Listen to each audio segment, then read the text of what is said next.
and may be inappropriate for persons under the age of 18. Cover your ears and get ready for the singing Stern family. I've been working on the railroad. The musical mayhem of the Stern family. You've heard the Jackson 5. You've listened to the Carpenters. And now it's the Singing Sterns. Featuring a little Howard Stern. Getting on your nerves. This is my dolly. Through the years, the Stern family has expressed themselves in song. Unfortunately, there was a tape recorder going at the time. Here, Ben Stern, musical assassin, singing Baby, Baby, Baby, Baby. Baby, baby, baby, baby. And da-da-da-da. Da-da-da-dum. Da-da-da-dum. Hear a tone-deaf 6-year-old Howard sing Jelly Beaner. Jelly bean, jelly bean, we sing is jelly bean. You'll also be stuck with this. When Johnny was a little boy, he never said his prayers. Where did Howard get his talent from? His tin-eared mother. Daisy, Daisy. Hear the worst rendition of the alphabet song. A, B, C, D, E, F, G. Call now. After hearing these songs, you'll yearn for Yanni. You'll jump for John Tesh. You'll beg for Boxcar Willie. If you order now, you can get the best of Mark Harris. Dear President Clinton. It's the musical Stern family. Sounds best on a jammed cassette player. Get yours now. Thank you. Paid for by Richie Herbie Records. It's a beautiful song. So you Howard. really got hit, eh? I got punched right between the eyes. My head is hanging heavy with the thoughts of him in mind. Sacrilege for us to take advantage of the blind. So tell before you come to me from out of yonder skies. A man's a man who looks a man right between the eyes.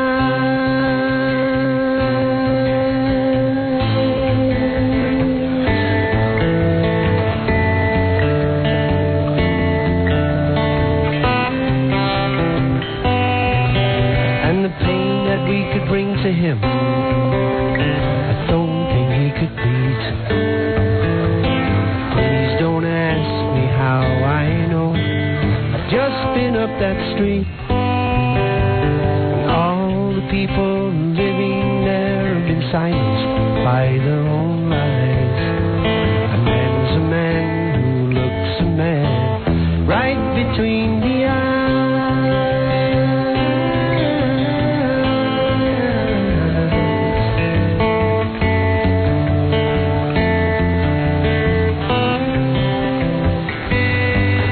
And talking from experience, I know how he would feel.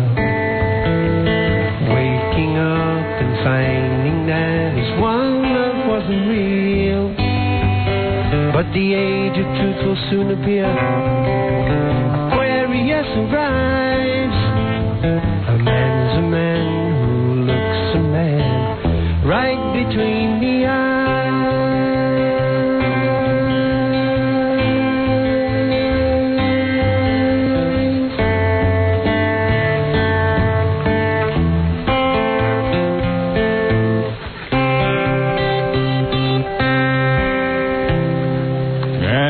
Our first guest has the #1 morning radio program in New York City and also Philadelphia.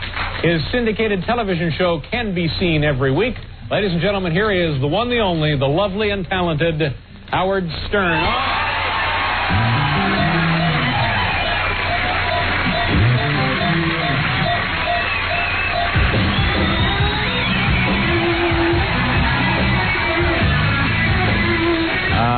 Yeah, right on time, man. Am I the hardest working man in show business or what?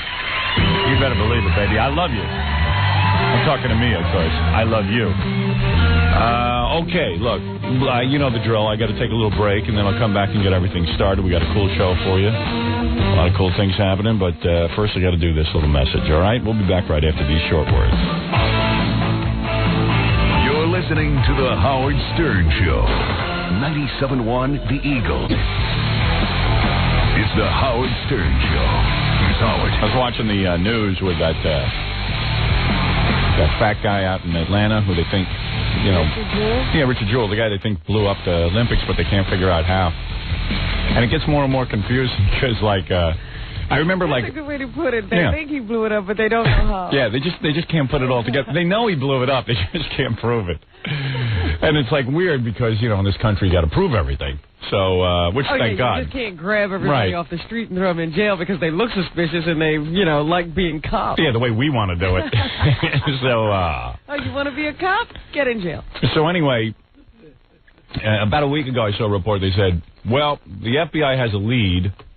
They've examined his home, and they found masking tape and nails. Right. I said, well, they better come over and arrest me because I got a bunch of that. You got masking tape, too? Yeah, so that's a little, that case is a little shaky, a little thin. And then they're still working on Flight 800, I know. Oh, did you hear? No. They found the pilot still strapped into his seat. So he was alive when they went down? I don't know. Oh. They don't say that. Why are you owing? Well, he wasn't even blown out of his seat. It's like, holy, he was intact. Flew out of the plane. Wow. You mean, in other words, they just found his chair? They found him in his seat. So you mean he was just flying through the air in his seat? Don't they have a little, James Bond always had a little parachute, ejector seat. Well, that's the movie. So before I jumped to Flight 800, so I was thinking about that Richard Jewell guy. I said, does he look like the kind of guy who's really that smart that he could, not only blow up the bomb at the Olympics, but make that phone call and do all that... And save all the people. And cover his tracks completely. And not have one shred of bomb stuff in his house. Yeah, remember the terrorists who blew up the, I guess it was the Pan Am building or something? The World Trade Center, rather. Yeah. And they figured out to... they rented a car with their name, and with credit cards, with explosives in it and stuff. They were real stupid. Right. But is this guy either he is Lex Luthor, a diabolical genius? Yeah, the master criminal. Now, when you look at him, do you think he's that capable? So you have to almost say he can't be the guy because he just doesn't seem that bright to pull that all off. Well, that's why I was trying to pull you back a little bit last week with your accusations against the guy, because I said, look, this case is falling apart fast. No, I wanted to hop on somebody. I say kill him. He looks like he's guilty just for living with his mom for so long. Well, that's what the FBI said. He's kind of weird. Yeah, why do we want him around anyway? Let's say we're wrong. What? He'll do it next week. Right. Eventually he'll do it. Now he's got reason. All right. Now he's pissed. We've ruined his life. So, anyway, who knows what the story is with him. But this Flight 800 is another fascinating case, which I'm on top of. Oh, you are? Oh, yeah. Yeah, because, you keep watching that one, and then it's weird. People keep coming up to you with rumors. Like a guy I know comes up to me and goes, it's pretty well documented that Flight 800 was blown up by friendly fire. So I said, yeah, what's your theory here? He goes, not theory. It turns out that the Navy blew up that plane. I said, okay, well documented. Yeah, I said, now, yeah. So I said, wait a second. I said, now, let me stop you for a minute, because, I love a conspiracy theory as much as the next guy. I said, but... You would finally like to see one come true. I said, guess who's doing the investigation? The government. It would be easy enough to go to the Navy and find out, they keep a record of how many bombs. That would be on radar. There would be so much evidence. Yeah, I mean, even if it, like, they keep track of how many bombs they have, I think, unless they give a couple of bombs to some Navy guys and say, listen, you hold on to these, use them at your discretion. Yeah. But I don't think they do that. I'm pretty sure that they're on top of that bomb Just crap. take whatever you want. Yeah. So anyway, that's the story there. Everybody's still speculating. Well, now there's intelligence that says Iran might have had something to do with it. Yeah, oh, well, please. Of course. And, now they're down on Clinton, and rightly so, because I've said this, you need a cowboy in the White House to a degree, and I'm backing Clinton because I don't want Dole. I don't think he's much of a cowboy. I don't think he's even barely alive. But, they're saying the least President Clinton could have done was thrown out. There's about 150 known terrorists in this country that live here. I mean, we know they're terrorists. They're card-carrying. They're card-carrying terrorists. They're registered. Yeah, we know it. We suspect them of being terrorists, and that's good enough. They're not American citizens. Get them the hell out of the country. But, of course, no. And, of course, as we discussed last week, what Clinton really should be doing is there's about 5 countries that are terrorist countries, known terrorist countries, who harbor terrorists that have done acts against the United States of America. They're also now saying that I think Iran had a terrorist conference. A huge one. Yeah, a big conference. A huge conference where terrorists were flown in, just like, we have a peace conference, right, and you fly in a bunch of people, or an anti-terrorist conference, and all the world leaders get together. They had a terrorist conference. And, gee, I wonder who the main topic of discussion was. I wonder which country and how to blow it up. So, like, if we knew that, go in and blow up the goddamn terrorist convention. Why wouldn't you blow up the meeting? No, that would have been great. That would have been such a cool move. Say, you know what? Boom. Because if Forbes magazine said it. This is not an original idea of mine. If you know there are terrorists and they're harboring terrorists who have done acts against the United States of America, we are at war. We were attacked. It's the same as a government declaring war on you. Declare a war and let's get to it. Let's blow up these countries on a regular basis. Let's say you have exactly 1 hour to give us this terrorist who did this act against us. If not, we're going to start. The bombing is going to proceed. But I still don't understand why we have to wait for somebody to blow us up before we can do anything. Yeah, well, there's rules, I guess, of blowing. The old days you could go over there and do stuff to them. But everyone is so worried about if people are talking about it, blow them up. Yeah, I mean, that's good enough for me. If someone's plotting to kill me, I'm going to hit them before they hit me. Plant pot on them and bust them. Do something. Get them on any infraction. The only person we can get is Richard Jewell. Yeah, Richard Jewell. I don't know. I just don't know. You don't look like a terrorist. Yeah.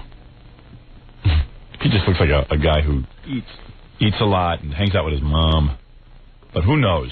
And then these guys who come up and tell me it's a conspiracy, Flight 800, and that the Navy blew up the plane. And I said, well, that's one thing the government can check. They really can't check that quick. And do you think reporters would not be all over that? Well, that's what I said to him. I said, don't you think reporters would know about this? He goes, they don't know about it. I go, let me ask you Why something. wouldn't he call? Yeah, let me ask him, how come you know about it? This guy's a butcher.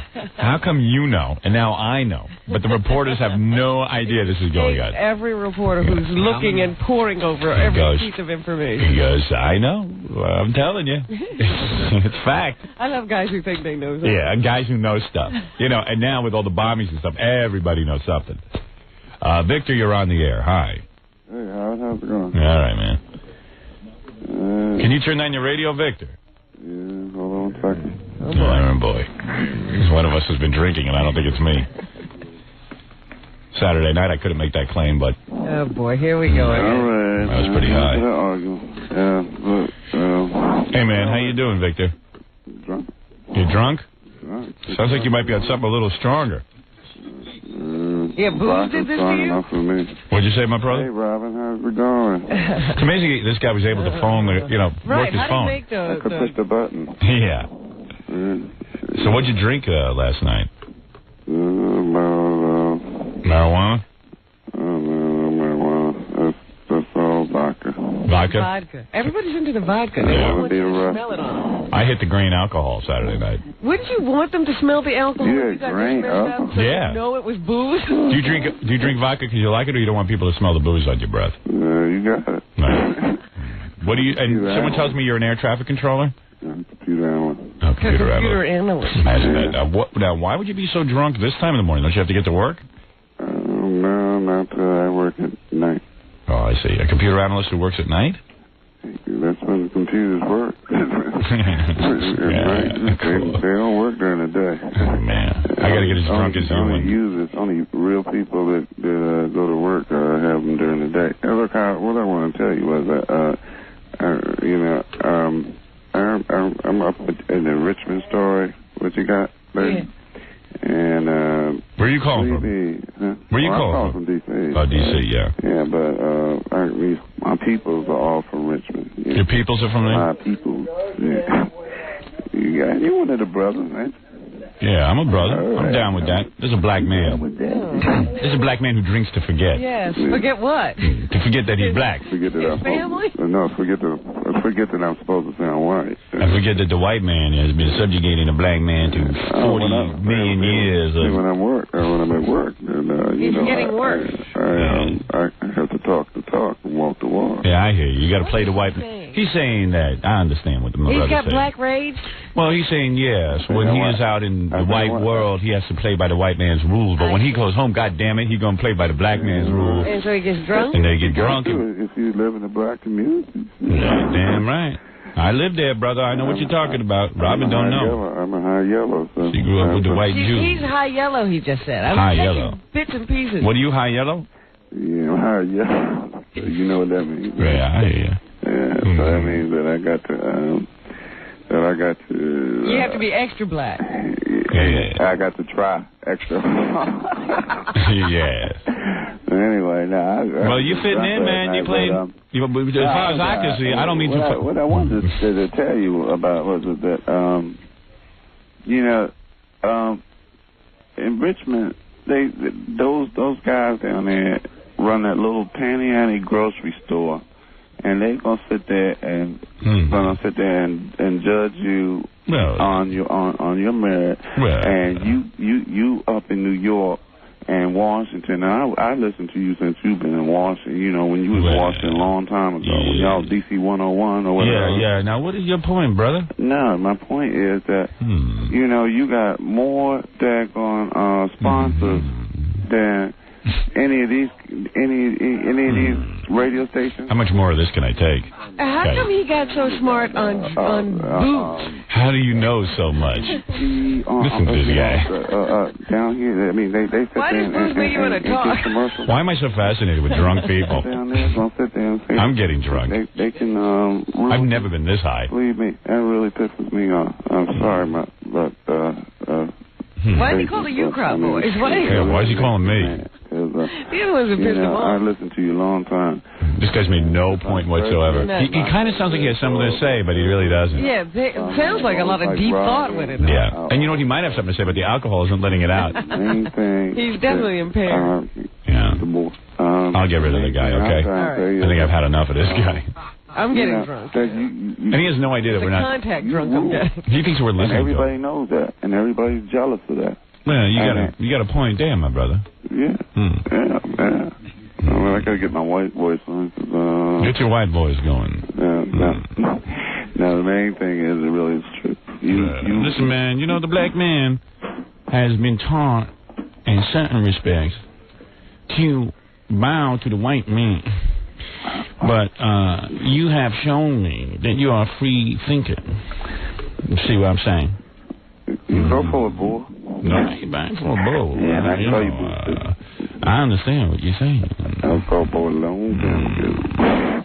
All right, my brother, I gotta go. Peace in the Middle East. You work it. Work it out, and brother. Robin. Hey. Robin. Yes. You know. You got it going on, girl. Right. Thank you very much. You definitely got it going on. How much vodka would you say you drank? Huh? How much vodka would you say you drank to get into this condition? Oh, I think about, we did probably about a half a gallon. Wow. Half a gallon before 6 o'clock last night. I got it. Do you drink like this all the time? Hell yeah. Oh, yeah. No, usually it's like, every Friday and Saturday. Are you a big man that you can handle? 6'6". 6'6", yes.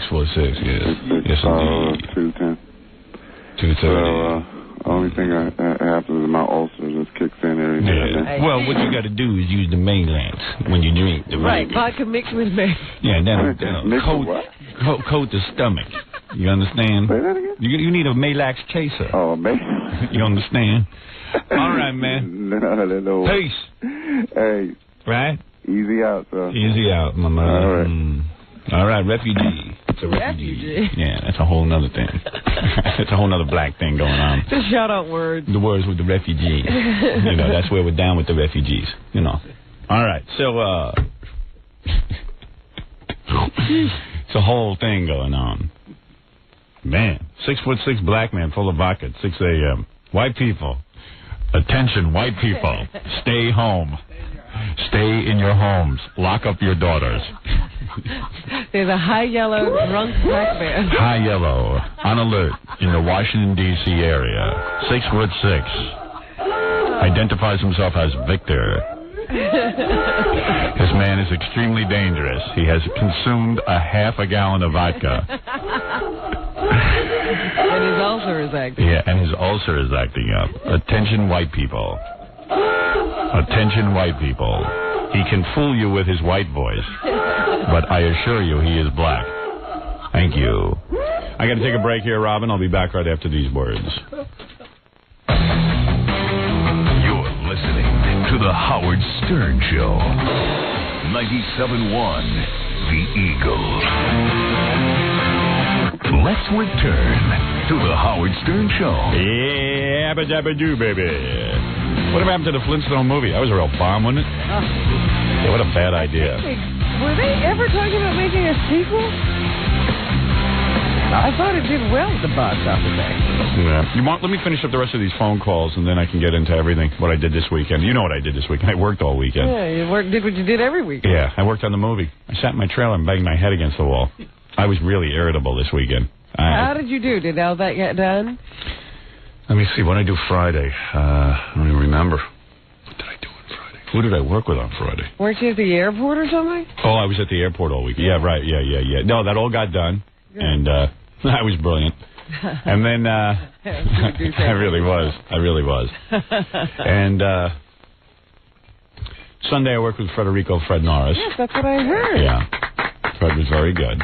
You were great. Thanks. You think so? Yeah. I enjoyed it. I enjoyed watching you every take and refine it. Yeah, it was fun. It was pretty cool. Yeah, I'm finally getting the hang of it, you know. And what, never mind. You can't tell me what scene you were doing. It's a pivotal scene in the movie. It actually is kind of a neat little scene. It turned out, you know, some of these scenes on paper, you go, it's not going to be much of a scene. And then when you get to do them, and all of a sudden you're doing the physical aspect of it, it turns out to be pretty good. Everybody I talk to asks me, how's it going and what's it going to be like? Well, go pay your money and you'll see. You know, how am I supposed to know what the movie's going to be like? I've seen about 5 edited scenes together. And I got to tell you, first of all, it's really weird seeing an edited scene together. Because at first, all you do is stare at yourself. Yeah. And you look at yourself and you go, oh. You know, look at my nose. That's why I'm going for a nose job. I mean, you know, this movie stuff can kill you. Now I see why Sylvester Stallone was went under the blade. You know what I mean? I just understand it. Cher changed her whole face. You can't blame it, because when the camera is that close and, you know, you see every flaw, you want to fix it. You know, I didn't understand that until I got my ass up on that screen. Now it's like I'm going to undergo. Get your ass on the screen. So then I tried to disassociate. The second time I watched this stuff, I disassociated the fact that it was me, and I tried to watch it as a film. Yeah, and it's I think the movie's a home run, but we'll see. Well, see, that's what I keep telling people. The scenes I have seen have been incredibly funny. Yeah, there's a lot of good stuff. There's a funny moment in the scene I'd shot yesterday with me and Fred that I didn't even think.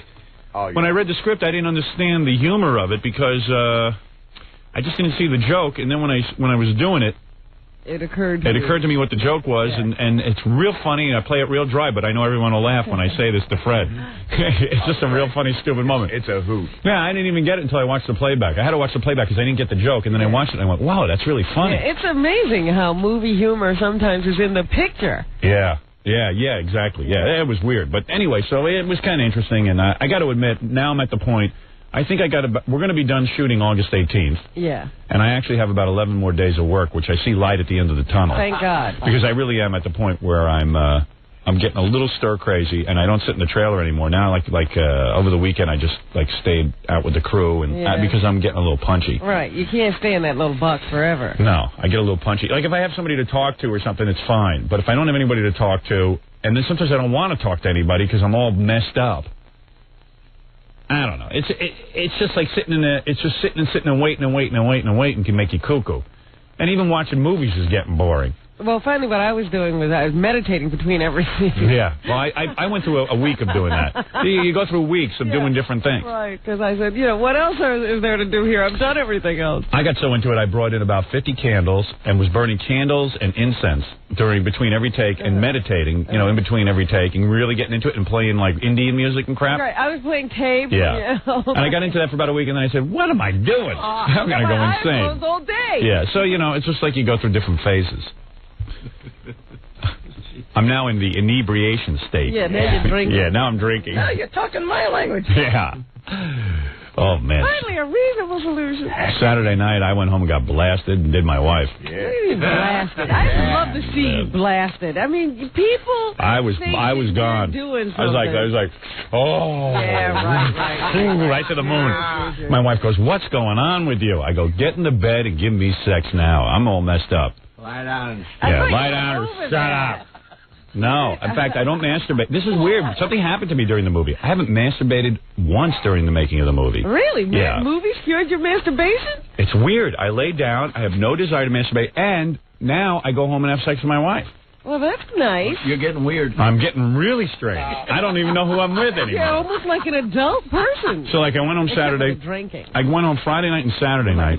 I hadn't been home in a while. And I went home Friday and Saturday night, and I think that's also part of it. I don't get home that much, so now when I'm home, like excited to I'm excited to see somebody of female persuasion. It's an event to get home. Ooh, I'm going home. So Saturday night, I said, go get one of your little outfits on, because I'm fading fast. I'm going to go get myself drunk. And I said, you want to join me? You can join me. Are you drinking the vodka so the booze will be on your breath? Hell no. I drink a different thing. Wine, beer. I had wine Saturday night. You like the white wine stuff? White wine, yeah. You're not into the red? No. If I get real hard up, I drink perfume. Anything with alcoholic content. And then I had a couple drinks, and then I got in the bedroom, and I said, okay, I'm fading fast, so let's get into it. And then we got into some heavy, can you say... we were both using our mouth at the same time. Never had a problem with performance. And God bless me. Drink that much. I'm going to say something here that might be out of character and might sound like bragging, but I don't brag that much about my sex life. I don't know. I'm really good at sex lately. I mean, you should have heard my wife. My wife was screaming. She got so embarrassed, I had to put the pillow over her mouth because she was yelling so loud. And the housekeeper, it was rough sex. She was screaming. She goes, when did you get so good? I go, I don't know, but you seem to be benefiting. 20 years, it's time, don't you think? She goes, well, where are you getting all these new ideas? I go, listen, I innovate. Depending on who I'm You're with. a creative person. I said, depending on who I'm with, I can innovate. I have, my fingers know how to find a woman's spot. So she goes, well, what women have you been with? I go, you. What is finally happening is I think a little spontaneity is creeping in with your drink. Oh, you should see. Drinking helps me have sex. And then everybody else discovered this years ago. Yeah. A little hooch don't hurt either.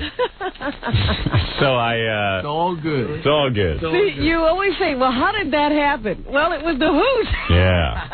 Because it's a body rush, you know. And also, I hold out a real long time now. I guess when I hit 40, I'm able to now have sex for a good 20 minutes where I can actually keep going. Oh, my goodness. And that's without a rubber. Imagine with a rubber. I could really get all into day. I could probably go all day like a goddamn sex machine. Still be there. Yeah, and I'm getting to be unselfish. This is another thing that is really weird, Robin. You better stop.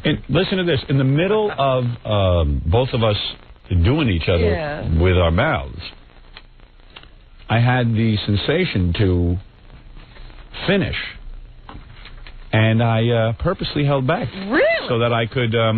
finish her off. Where are the medals? With because I could have just satisfied myself right then and there. Gone to sleep. And gone to sleep, and I would have been in bed night time. That's what you usually do. Oh yes. I never continue. You heard him. He would say, "Why bother?" Once I fit one rule in the Stern household. Once I finish, it's over. It's over. Don't be waiting for something else to happen because that's it. I cannot. I'm tired. You're on your own. I got mine. Screw you. Right. I got your money. You know how that goes. All right, let me just finish up these phone calls. Well, let me congratulate you. Thank you. That's very good. And I did that Friday night as well. Friday night I came home and did it. 2 nights in a row? Friday and Saturday. Oh, my goodness. Oh, I was a rocket. Like I said, where are the medals? Like a rocket ship. I did my business. And I was really good because my wife was screaming. I never heard her scream. We should call her. You should hear her scream in bed now. I'm telling you. It's about time you heard that kind of noise. She was like a little lap dog. Ready to do whatever I said. Screaming, I love you. No fighting? You should have heard it. No, we fought a little. Oh, dear. We fight over dumb crap. To ease that, We fought over, like, the television clicker again. And I'm having my, my office in my house? Yeah. I'm having it fixed up. Again? Yeah. I ripped everything out. Oh, I ripped out my whole office. You know all that stuff I had down there, Jackie, that you love? Yeah. It's all gone. You're kidding. No, I ripped it all out. The floor, my desk, everything's gone. And Why? I rebuilt the whole thing. Why? Because I'm bored. Oh. And I came home and I said, honey, you got to tell these guys. I love them. They're doing a nice work. But I don't see much progress down there. And I'm going to be done shooting August 18th. I don't want any work guys around. I want this office done. So why the hell don't you... I don't know what you do all day. What you do all day is beyond me. But whatever it is you're doing, you should pick up the phone and ask these guys what the timetable is. They assured me they'd be done by the time I'm done with the movie. Oh, I haven't called. I've been busy. I said, what are you busy with? Tell me your Get day. her itinerary. She has no itinerary. Oh, come on. There's got to be a schedule there. Now she's telling me she's thinking of going back to work. I said, you know something? I said, you got to have your head examined. You must be a psychopath. I'll tell you what. She does every 5 or 6 years. Yeah, like a metamorphosis. She says to me, I'm thinking of going back to work. I said, you know what? I said, you can barely do the things I need you to do. How is she going to go back to work? I don't know. It's been how many years? Her field, it don't matter. Oh, in her field, she got a degree at least. You should see, there's a bunch of yentas running around. She's like a psychiatric social worker. My wife, at least she's got some background from Columbia. She got women running around. I mean, it's been years. Her background is so far back. Nah, it don't matter. You think in that business you can learn something new? I think something must have happened. You know what her business is? Sitting and talking to people. You think you can do that? There's supposed to be some advancement. Yeah. And you know what? There's no way to tell if you're helping them or not, so you're safe. You know what I mean? There's no ratings. To evaluate. Right. As long as you walk around with a nice outfit on, which she's got plenty of. I said, listen to me. I said, you know what your job is? I'm going to give you your day the way I see it. Here's your job. I want you in the gym 4 hours a friggin' day. I want what you... What is she, an Olympic yeah. I said, I watch those Olympics. I see those women who swim and rowboat. And what woman wouldn't like this? I said, your job... They're nice swimmers. They were talking the other day. They do weightlifting. Right.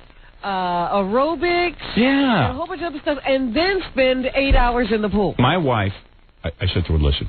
You see when your body looks good, because she's looking real good. I said, you see when your body looks good and you groom yourself, you got your hair colored. You see how I pay attention. I come home every night and I do you. I said, so that should be your job. You look at your reward. Your man comes home. I don't stray. So what are you doing? I'm telling you. And then I said to her on Saturday night, I said, you see how good you look? I said, that's what matters to me. I said, you know what I've realized? I've changed as a human being. I'm totally superficial. I used to care. You don't even care what's in her head. I used to care about what's in her head. I couldn't care if you got a goddamn marble for a brain. I want you looking good because I realize that's all I really care about. Because when you look good, I have sex, and I'm really not interested in anything anybody has to say. So you got to look good for me. I'm telling you. The whole time she was giving you brilliant conversation, yeah. You couldn't care. And it's so boring, her brilliant conversation. It really is. I've heard it all. You know what I'm saying? I really am not even interested in her as a person. So flattering. I am so superficial. I just want a hot wife. That's all I want. I want you to look great all times. I want you shopping all the time. I want you working out 24 hours a day. And what does he say? I'll tell you something. My makeup guy on the set, Ken, his wife, she works out 4 hours a day. Well, at least he's a makeup guy. Yeah, and but, he's real that's particular. Obviously, what he's into, looking at people and discovering their flaws. Well, that's what I'm into now. I realize I'm like a makeup guy. I'm a makeup guy. I'm into finding people's flaws. And his wife does a beautiful thing. He's telling me. Goes to the gym. She'll have one meal there. Nice light meal. Do her aerobics and everything. Take another break. Maybe do a swim. And then get into the weight room. Every day. And I'm like, wow. And I saw her body. Perfect. Not an ounce of fat on this woman. God damn it. Beautiful. I'm into that. I'm a superficial man. I don't care what you have on your mind. She doesn't have time for a job, your wife. No. Her job should be to get in shape and then come home and spread her legs for her man. That's what I want. That's what I want. I'm sorry, okay? I'm a superficial piece of garbage. And what does she say? She just thinks I'm insane. Oh, I see. You know what I mean? I don't believe you know, I lecture her all day. Then I went through magazines and pulled out what clothes I wanted to buy. I said, yes, right, the sassy. Yeah, and she fights me on it. I go, why would you fight me on it? Most men don't even know what their women should wear. I'm telling you what to wear. Here's what kind of shoes I want you to buy. Here's the kind of clothes I want you to buy. And here's how I want you to coordinate it all. I don't dress like this. That's how I dress my kids. I said, that's what I want you to do. I want you to look like a kid. You got a goddamn good body, show it off. And she goes, well, you know, I have things to talk about. I go, I said, I'm going to be honest with you. I'm going to point blank. You didn't say this to her. I swear to God, you did not say this to her. I swear I did. I swear. You did not say Call her now. Call my wife. Call her. I want to hear. Call my wife now. Gary, get my wife on the goddamn phone. Although you're going to wake up the baby. But I swear to you, between you and me, my wife's conversations are all reruns. They're all reruns. I haven't heard an original thought in 6 years. She ran out of original crap. What? Should I call or not call? No. Because you know, when I call, even though you're in here, yeah. I yell that sometimes. Well, the baby hasn't been sleeping. There's a whole thing going on. I'll tell you what. Can we call her later on this? You'd better call her at some point. I need verification. All right, I'll get her on the phone at like 8. Is that too late for you? No, 8 is fine. In fact, you could probably do it. 7:30? Yeah. Okay. Yeah. I'll tell you something. Just once, I wish my wife thinks she's so, when I talk about it, I'm a very deep person. I go, no, you're not. Everything you say, I've heard already. I don't think you've come up with one syllable I haven't heard in the last 10 years. One phrase. Yeah, one phrase. She hasn't even learned a new word. And I'm the one who instigates in the bedroom. I'm the one who comes up with all the new sex positions and everything. I'm the one who does everything. Now, come on. So all she's got to do is look good. Wait a minute. Yeah. Now, when she's screaming and wiggling around, nothing new happens? No. I've felt all that stuff before. In fact, I had to tell her to ease off a little bit. Ease off of what? She was so dear. A little too rough with those teeth. Oh, dear. What is he doing? I tell her, cover it with your lips. Oh, yeah. I have to show her on a guy just what to do. I'm gonna buy one of them big rubber wangs and show her what to do with it. Training session. Or put a bit in her mouth. I'll have Fred come over the house. I'll do him. I got to get a bit. Show and tell. A dam. A dental dam. Get her a trainer. Yeah, I should get her a trainer in that. Jasmine St. Clair. One of those porn stars. You're not kidding. They know what they're doing. You must. All right, let me get through the rest of these phone calls. Yeah, but I'm not kidding about any of this conversation. She'll tell you. I want to hear that you. In fact, write down what you want to know. Here's what I said. All right, write it down so you remember what to ask her when we call. Because you Number better one. keep your mouth shut. What don't you believe? What don't you believe? I don't believe you sat there and said, "Honey, your conversation is boring." Okay. And that you haven't said anything in the last 6 years that I haven't heard already. No, you said that to me before, but you said other issues before that I didn't say because I hadn't even said that to you yet. Well, you said before the stuff about the body and everything. So I believe that. Please. I tell you, I'm telling you. But I don't believe you actually told her, I don't care what you have to say, I'm superficial. Okay. And that all I care about is you looking good. All right, how much you want to bet I said it? 8 hours. All right. And I don't even care what's in your head. Now, your head could be full of marbles. Put your money. Don't get a job. All right, you work out think 4 days a week. Don't get a job. I've heard him say that before. Don't get a job. 4 days a week. Work out. I told her 7 days a week. Work out. And you said I didn't say what? That you've become a very superficial person. That I'm a superficial person? Care about her conversation. That you don't care if there's marbles in her head. Put your money where your mouth is. How much you want to bet that I just said $500. Okay, you're on. You just lost $500, which you won't pay me. I'm not paying you. If you said that, I'm not paying you for that. There you go. Of course I said it. I would have bet $500 if I knew I didn't say it. I told you. I'll pay you. If you said that to her, she'll call up and she'll say, "Oh no, he never said." And you ask her. I won't say a word. All right. Oh, she knows I said it. Hey, you're on the air. Hey, what's up, my man? Hey, a lot of blacks calling in today, my man. I like that. All right, wait a minute. I have a stipulation on this bet here. Yeah. You couldn't have said it as a joke. No, I wasn't joking. You have to have been serious in that conversation. Oh, I was dead serious. Robin, you don't know. No jokes. There's no jokes. Tell Robin somebody need to knock them boots loose. Yeah, I hear you, brother. You sound like the man to do it. Mm-hmm. Let me tell you something, Robin. One thing about me when I get home, I don't joke about anything because I've been joking all day. I'm very serious. My wife doesn't get any life of the party when I come home. I think it was one of those conversations, ha, ha, ha, honey. I don't care about your conversation, ha, ha, ha. Like Jerry Lewis, I'm a clown all day. When I go home, I try to be Dean Martin, all right? I want to be taken seriously. Oh, no, I was holding her, and I said to her, listen, I swear to you, I just said to her, I took her, and I said, I'm going to tell you something. I have become extremely superficial. And I'm going to tell you something. I'm being honest, and I'm being forthright. I only care how you look. I could care less about your personality. You didn't say this. That's what I said. All right. Write it down because it's down. I will. And the question. I'm going to ask her what she's still doing with you. She's a fool. Hey, when you're paying the bills, that's what you could do. You're damn right, brother. I'm paying the bills. The guy who understands you. Yeah, he's a man. I was talking to a guy over the weekend, a buddy of mine. He just got a second divorce. Second divorce? Yeah, and the judge cleaned him out. I mean, cleaned this guy out. Nice guy, too. Yeah. This is a guy who has a high-risk job. He, I don't want to say, I don't want to embarrass him, but he has a high-risk job. He has a pension, and his wife cleaned out his pension. This is a young man, too. In other words, when he turned 65, he's still got to pay her. Hey, she needs coverage in her old age. Well, I'm going to tell you something. This guy was hurt. I said, let me ask you something. I said, was a guy judge? He goes, yeah. I go, a fellow man would do this to another man? I said, I can understand a female judge. A man? He said, the judge turned to me and says, guy let you off lucky. I could have taken 35% of your pension. I only took 10 or 15. Well, that doesn't sound like he was cleaned out. Oh, took both his homes, everything. Oh. Everything, guys. He says it's like starting all over. And then dipped into his pension. Oh, my Lord. And she ain't worked for nothing. And she didn't do a goddamn thing. The second wife. The first wife I understood. The second wife didn't do a goddamn thing. What do you mean she didn't do a goddamn thing? You heard me. Was she there? Oh, she was there. Do her duties as a wife? Oh, man. I tell you something. These women, they take you to court. It's like stealing. These women should wear a mask in court. If you're going to commit robbery. Hey. Stick them up. You know what? My woman took my beater.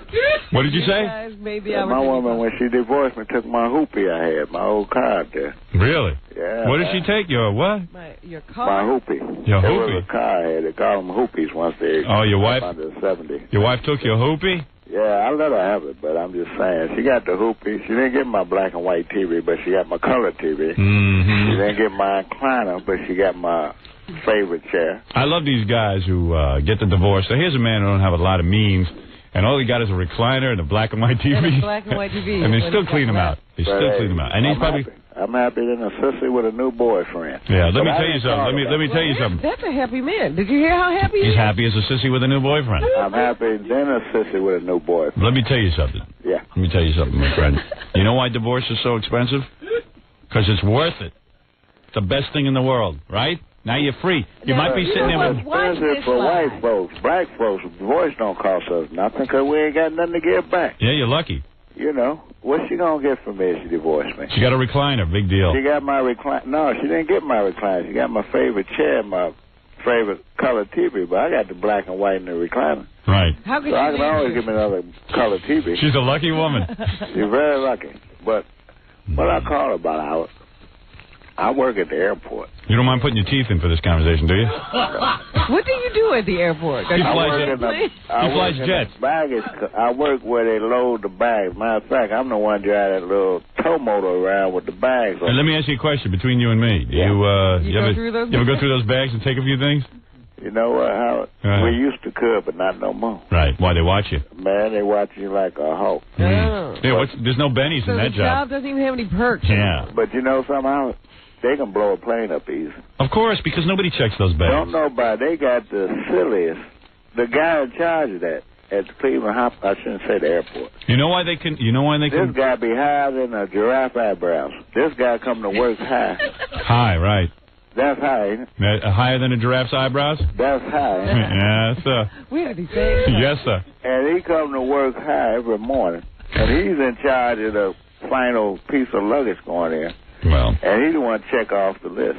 Well, listen. We had an inspection. They found, they planted 3 fake bombs on one plane on a Saturday. And they fired.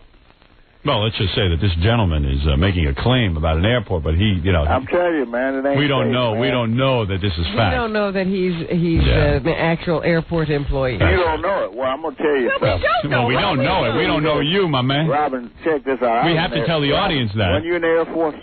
Yes. I was in the Air Force, too. See, that was my job in the Air Force, Robin. I ain't got to lie. 57130. I ain't got to lie to you. I'm telling you. Right. The security is so lax.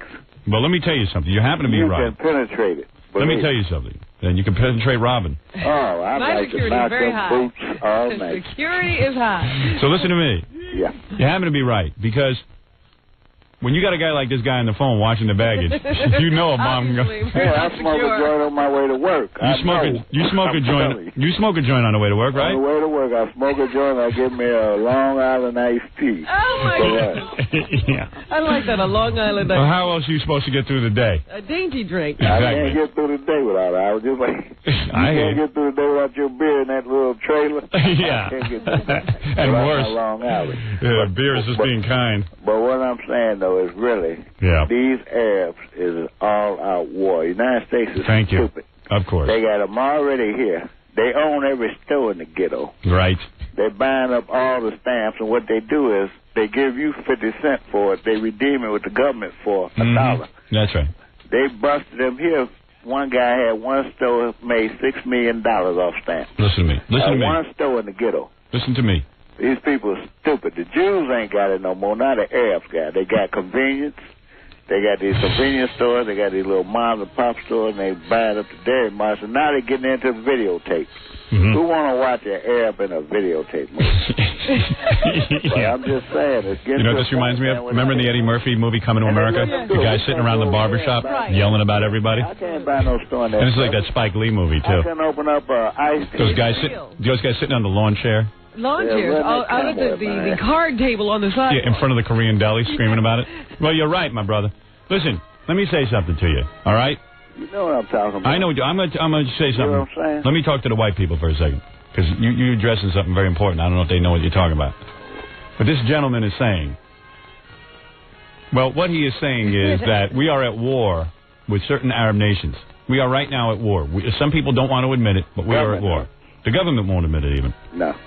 And what has to be done is a series of bombs on some of these terrorist countries. I think this man is also advocating throwing them out of the country. Yeah. First we go after Gaddafi. Right. That's where we screwed up first. We screwed up, as my dad pointed out, during the Olympics in Germany when our boys were blown up over there. Oh, excuse me, the Israeli contingent was blown up over there. Yeah. And nobody did anything. All these countries were there. It was done as an act of terrorism, and all the countries backed out and said, well, it's okay. Instead of all of them getting together right there at the Olympics and saying, we are going to bomb now the nations responsible. We knew who was responsible for that. There was no question who had done it. You don't say. But we're pussies. And what happens is now they're going to do it more and more to us. Now, these countries that are now holding known terrorists have to be blown up every day until they hand over these terrorists. And if you think I'm wrong, I am not wrong. I'm not wrong either. Well, you might be. Don't take a rocket scientist to figure it out. Exactly, my friend. All right, thank you. I want to, assalamu alaikum. Alaikum salam. Yes. Robin? Yes. I like to knock them boots. Peace in the Middle East. No, peace in the hood. Peace in the hood, brother. All right. All right. Salam alaikum. Alaikum salam.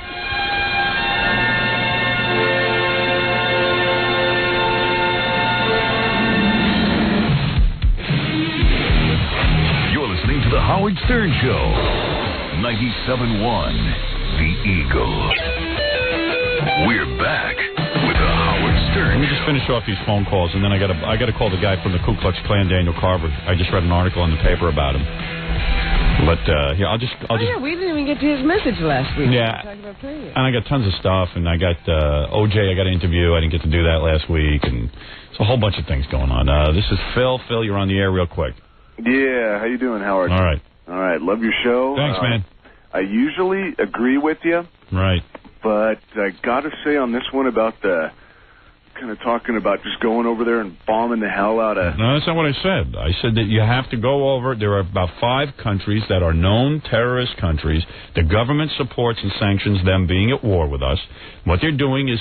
They're doing guerrilla warfare against us. You know they're doing it. In some of the cases, we even know that the terrorists are being harbored in these countries. The government is harboring these terrorists. They're saying, we believe that these terrorists are doing the right thing. And we have asked them to turn over these terrorists. They have not. So, therefore, they are at war with us. And we have to go over. We have to do something. Unless you're a complete pussy and you want to just be stepped on and continue to be blown up, if you want to stop it now, you've got to take a stand. So what do you suggest? I'm suggesting that, for example, I think it's Libya that's holding on. Is it Libya that's holding on to those two guys who did the Klinghoffer deal? Yes. Well, I'm suggesting that we now give them an hour. The president calls up Libya and says, you have an hour to produce these two guys. And they'll say no. We'll say, okay, we will commence the bombing every day. We're going to blow up a different part of your country. We're going to completely obliterate it until you give up these terrorists. And that's how it works. That's not stupid thinking. I'm not the only one who's thinking that. There's been tons of articles about it. Well, let's hear his objection. What could you object to on that? Well, I'm just... What do you want to do, stand here and get blown up? No, not at all. I mean, I'd like to see this terrorism end just... Oh, you would? Well, too bad you weren't on Flight 800. Then you could have been blown up. I still don't know what he's objecting to. No, that my objection is that I think there's maybe a different way that it could be done. Okay, what's your plan? What about sending like a crack team in there to undermine them? Would you like to be part of that crack team to undermine them? No, I'm not trained. It's not my field. All right. Well, you know what? None of us are. All the people who are trained don't look like they could fit in. Right. Yeah, we're like most of us are either like black Americans or white Americans, you know? It's kind of hard. And a couple of Chinese. So, like, you tell me how we're going to get in there. We're not all that smart. The easiest way is to do it from a plane. All that stuff. Remember we were trying to get Castro? Look, yeah. He's still kicking. Yeah. Yeah, but I mean, I think they could have done the same thing in Iraq, too. All right. Well, you keep dreaming, and I'll keep being realistic. We don't know how to do that stuff. That's only in the movie. Yeah, and, dude, between you and me, if I was some young guy, I'd rather just fly a plane over there than risk my life walking into the country. Well, it'll be a lot easier, but an objection that I also have about it is I think a lot of innocent people... Oh, I see. Well, a lot of... Guess what? A lot of innocent people were blown up on Flight 800. Well, and a lot of innocent people were pushed over the when that guy at the Olympics in Munich. I mean, come on, dude. Does it make it right to do it back? You know what? You should run for office. You're as confused as our politicians. You know, he's one of those bleeding heart liberals who, after we do something, they want to condemn the CIA. Right. Yeah. Well, God bless the CIA and the FBI.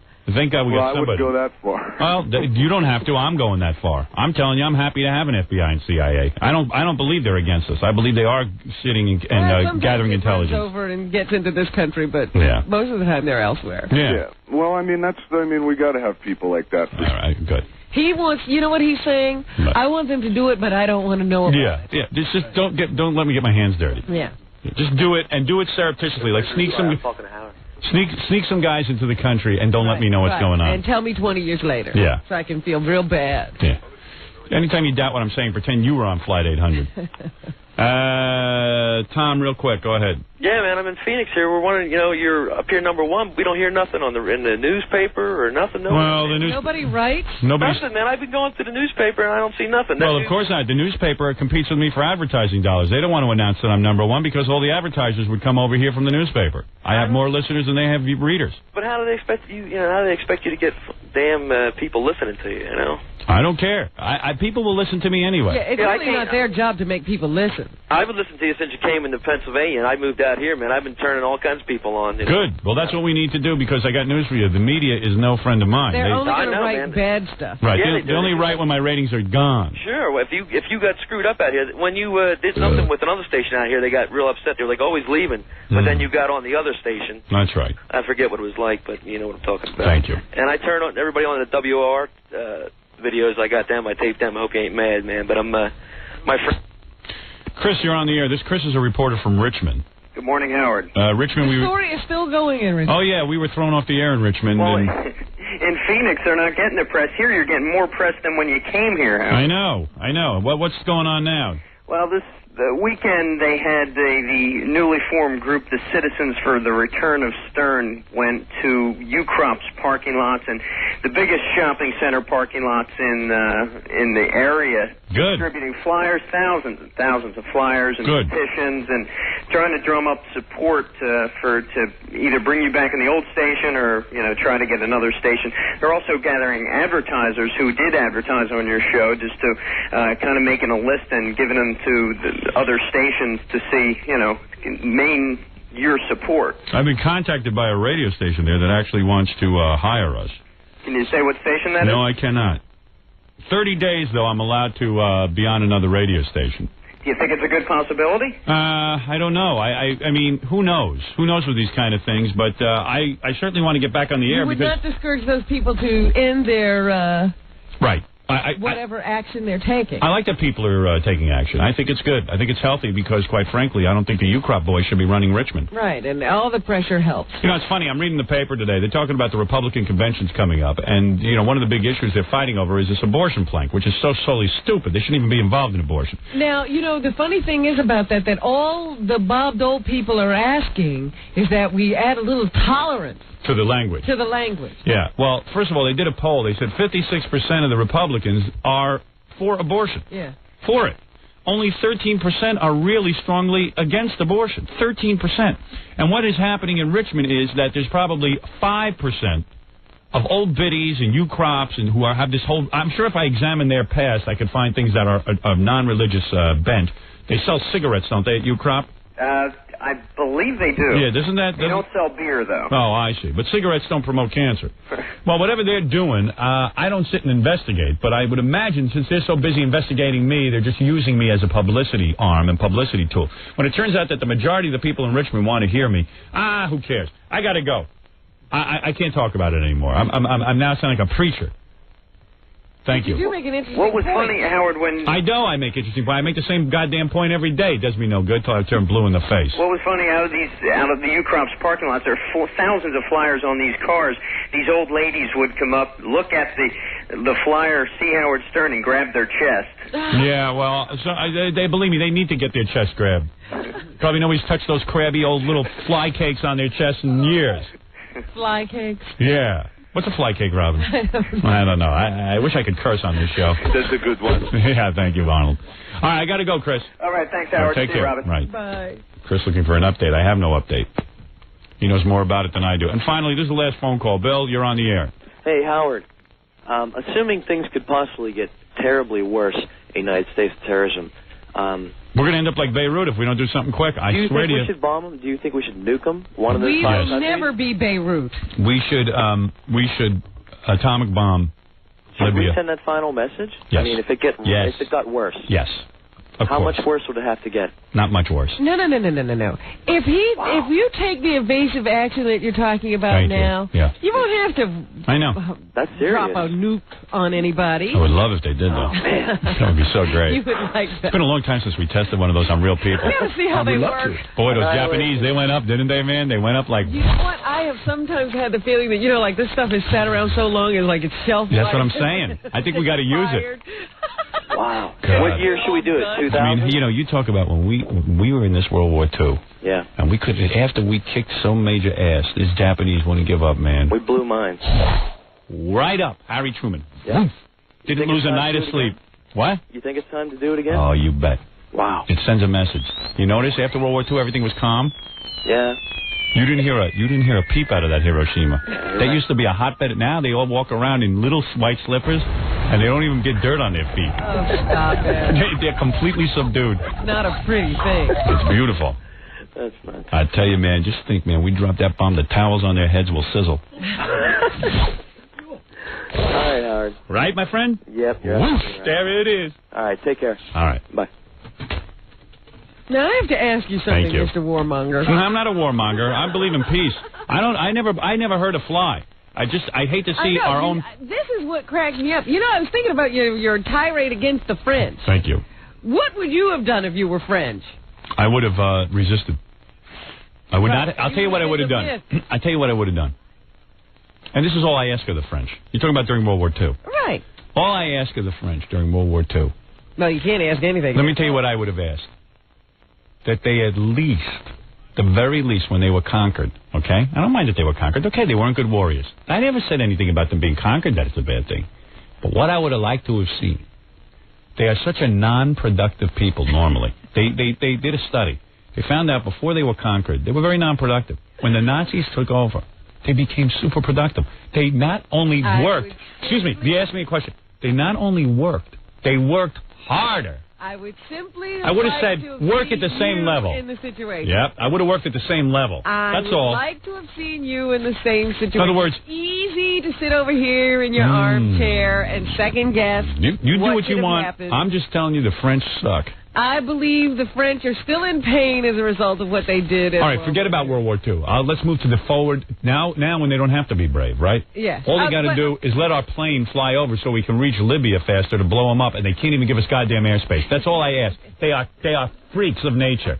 That's what they are.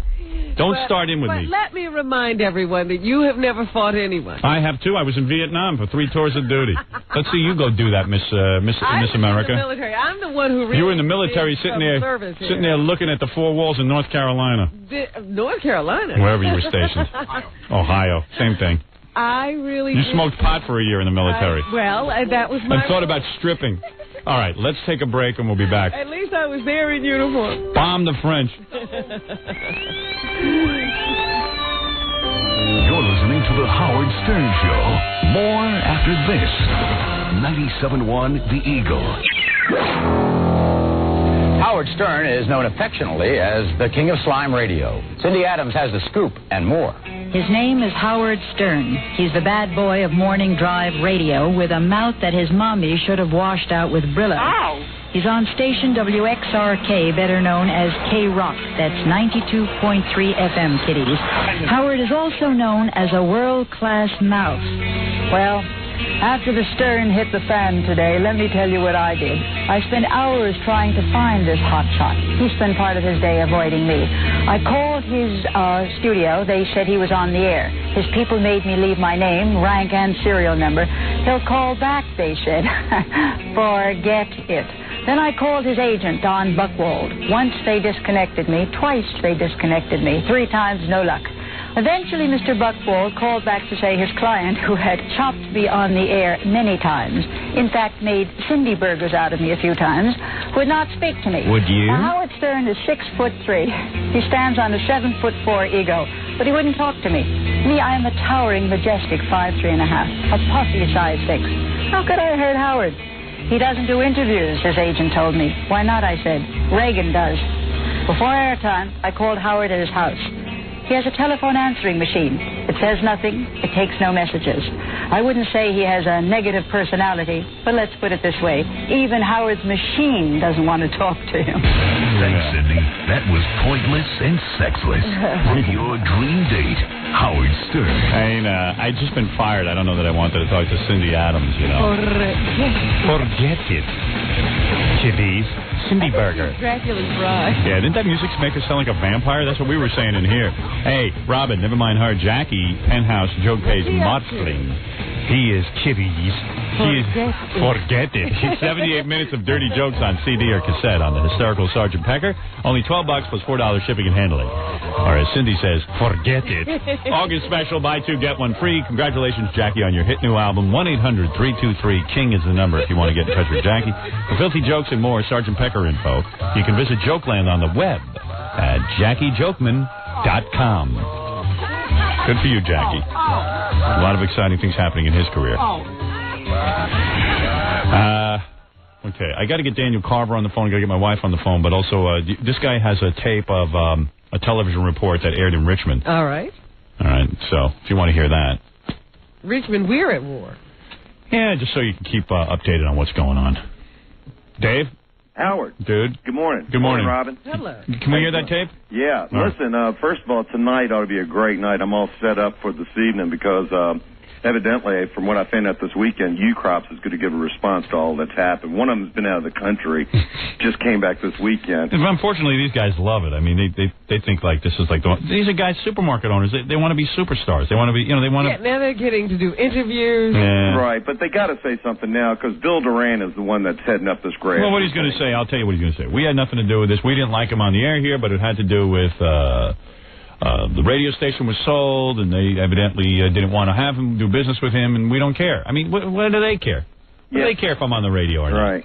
Oh, when you talked to Chris, I believe you talked to Chris. And now they're going to go around and all the church groups and stuff screaming about how they got rid of Howard Stern. This is a big ego thing for them. It's a big ego thing. But they didn't get rid of me. I mean, maybe they did. I don't know. Ironically, some of the U-Crop stores have pharmacies, which entails birth control pills, too, which is kind of redundant, I think, in a way that they do that. I just want to say that to all the radio stations around the country who somehow think like I didn't have ratings or couldn't get advertising dollars, you're checking all my small markets. You know, Richmond's a small market. You're checking all my small markets, what's going on, what we're generating business-wise and ratings-wise. Go to York, Pennsylvania. Right. Take a look in those markets. Take a look at the Grand Strand. What is that? Myrtle Beach. Take a look at all our small markets. Like York, and I'm trying to think of some of the other ones. Austin. Yeah, there's a whole string of... Austin's not even so small. I'm talking about the small ones where they're supposedly conservative, where you're generating huge amounts of money and huge amounts of ratings. How's Norfolk doing? That's what we can pick up occasionally. Doing great. I mean, we're doing great everywhere. You know what I did? I spent a whole half hour last week sitting and reading my ratings from each market. I sat there. I talked about all the other syndicated shows. I showed you how Imus doesn't even have a 1.9. I have a 16.6 with men 25 to 54. That fat jackass, friggin' scumbag, rat bastard, jap bastard has a 1.9. A 1.9. Rat jap bastard. I could barely pick it up a little while ago. I said I could barely pick it up a little while ago that you were talking to Chris about possibly coming back to Richmond. Yes. That's great. Thank you. All right, is he going to play us this report? Yeah, play me the report before you get me all jazzed up. Hang up on you. I had to go through market for market what I'm doing in the ratings to sit here and show you the huge... I mean, here in New York, for God's sakes, where Imus has been here 25,000 years. If he's going to have a following, he would have it here. He doesn't even have a following. Sometimes they go to him and go, well, why don't we'll syndicate you instead of Howard because you're not as controversial. Of course he's not controversial. And, of course, he gets no ratings. Hasn't gotten a rating point anywhere. Can you imagine? He goes around screaming, he's the guy who's number 2 to Howard Stern, and he has all the upscale listeners. So we went to the category that's considered upscale. 25 to 54. I got a 16.9. He's got a 1.9. He's not even number 20 next to me. Is that? Come on. Like this tape, what you're going to hear is... If Imus's microphone wasn't plugged in, no one would know for weeks. Right? Right. All right, quickly play me this report. Okay, the tape is the reporter, and he'll interview Bill Duran. He'll interview Bill Duran, which is the fellow that started up the Flyers, and then you're going to hear the response from the people. Just play the tape. I can figure it out. Getting into their cars. You're going to give me a play-by-play. Just play it. All right, here you go. Get me annoyed. Contact 106.5 The Buzz and demand the return of Howard Stern. A news reporter, Allison Bozarth, has more with some loyal Stern listeners. Know something, when you're Howard, you can only love me. Some call him rude, crass, even vulgar. They say they are happy Richmond turned down a volume on Howard Stern. Others, though, continue fighting to bring the self-proclaimed king of all media back. What we're doing, what we're hoping to accomplish today is to get some rally behind the cause for the return of Howard Stern to the Richmond radio airways. And by getting the flyers out with our number and name on it and everything else like that, then people know who to contact. Shock Jock supporters say they hope enough of these 2,000 flyers they are distributing will reach the fans and encourage them to start a petition to get Stern back on the air. Citizens for the return of Stern say, quote, they believe 106.5 buckled under the pressure from civic groups and holier-than-thou businesses. Not true. We decided to choose, some U-Crop locations to begin with, just to let them know that, that's where we feel the main pressure came from for yanking them off the air. U-Crop's customers, though, seem to agree with their grocer. I don't want to see Howard Stern back on the radio. There are too many other fine problems, and he's so common and ordinary, just vulgar. Yeah. I don't like him. Demanding the return of Howard Stern, huh? He's an interesting fellow, but I don't think he belongs around here, really. First 2 weeks, something different. After that, I think everybody was burned out on it. Yeah. That's what they had. I've seen enough, heard enough. Others say they may not like him, but it's a matter of censorship. I'm not a personal fan of Howard Stern's, but I don't think U-Crops or anyone else is in a position to legislate morals. I think that he should be on the air if he has a following. And Henrico, Allison. Who edited that piece? With a hatchet is what they use. Yeah, right. Well, first of all, who would want me off the air? If you wanted me off the air, all you'd have to do is keep your radio turned off. That's number one. I'm only on the air if you put me on. So why would you care if some guy who has to go to work every day gets the opportunity to be entertained for free by me? I'm sure there's a lot of other people they don't like on the radio, but they don't hear them. Yeah. They don't know them. I mean, how absurd. What am I doing that's so bad? And you heard that one old biddy who's retired, probably hasn't listened to morning radio in 25 years. You ought to see her. And they could care less about what other people find entertaining. Please, it's a ridiculous situation. You should be up in arms out there, and you should do something about it. I don't know what to tell you to do, but go and protest. Don't buy groceries from U-Crop then. Do something. We're getting it started. All right. Thank you. All right. I'll let you know what's going on tomorrow. All righty. Thanks, Howard. Bye, Robin. Bye. Here's Daniel Carver, the head of the Ku Klux Klan. Is he? Well, yeah, he's kind of. You're like one of the top guys, right, Daniel? Yeah. Right. According to Daniel, we've never had anybody verify. Oh, believe me, he's one of the top guys. Right, Daniel? Yeah, that's right. Yeah. I mean, come on. Yeah, Nobody is more... He's doing that Barney Fife thing. He's really proud of it. What are you putting the guy down for, man? He's just trying to be a guest. Right, Daniel? That's right. Anyway, this guy... There's nobody more devoted to the Ku Klux... listen, I'm not a devotee of the Ku Klux Klan, certainly. But I got to tell you something. If I had an organization, I would like to have a few guys devoted to it. Like this guy's a pit bull. Am I right? That's right. All right. I've been going longer and harder than anybody I know. I mean, to the point where you don't make a lot of money or anything. I mean, you're just totally into this Ku Klux Klan thing. Yeah, there ain't no money in it. So I'm reading an article. We hadn't heard from Daniel in a while, but this was kind of interesting, so I figured we'd check in with him. What's it say? You'll have to read it to her, because she can't Thank read. you. I knew. Oh, please. Get a new line of jokes. Get a new set of jokes, Daniel. Just let him read, then. He'll read it to you. Go ahead and read it to her. All right, here you go. Like you can read. This is from... How many cartoons have you watched already? Well, don't stop putting me down. Oh, you're doing Daniel. Yes, all right. This is Glamour Magazine, believe it or not. Did you know you were in Glamour Magazine, Daniel? Yeah, I saw that article. Yeah. So, first of all, they got several pictures of Daniel's house. And as you know, Daniel is quite vocal about being in the Ku Klux Klan. And I'll describe the picture, first of all. In front of Daniel's home is two statues of Ku Klux Klansmen in white robes, the full robes. Then on the bench, he's got four little black children.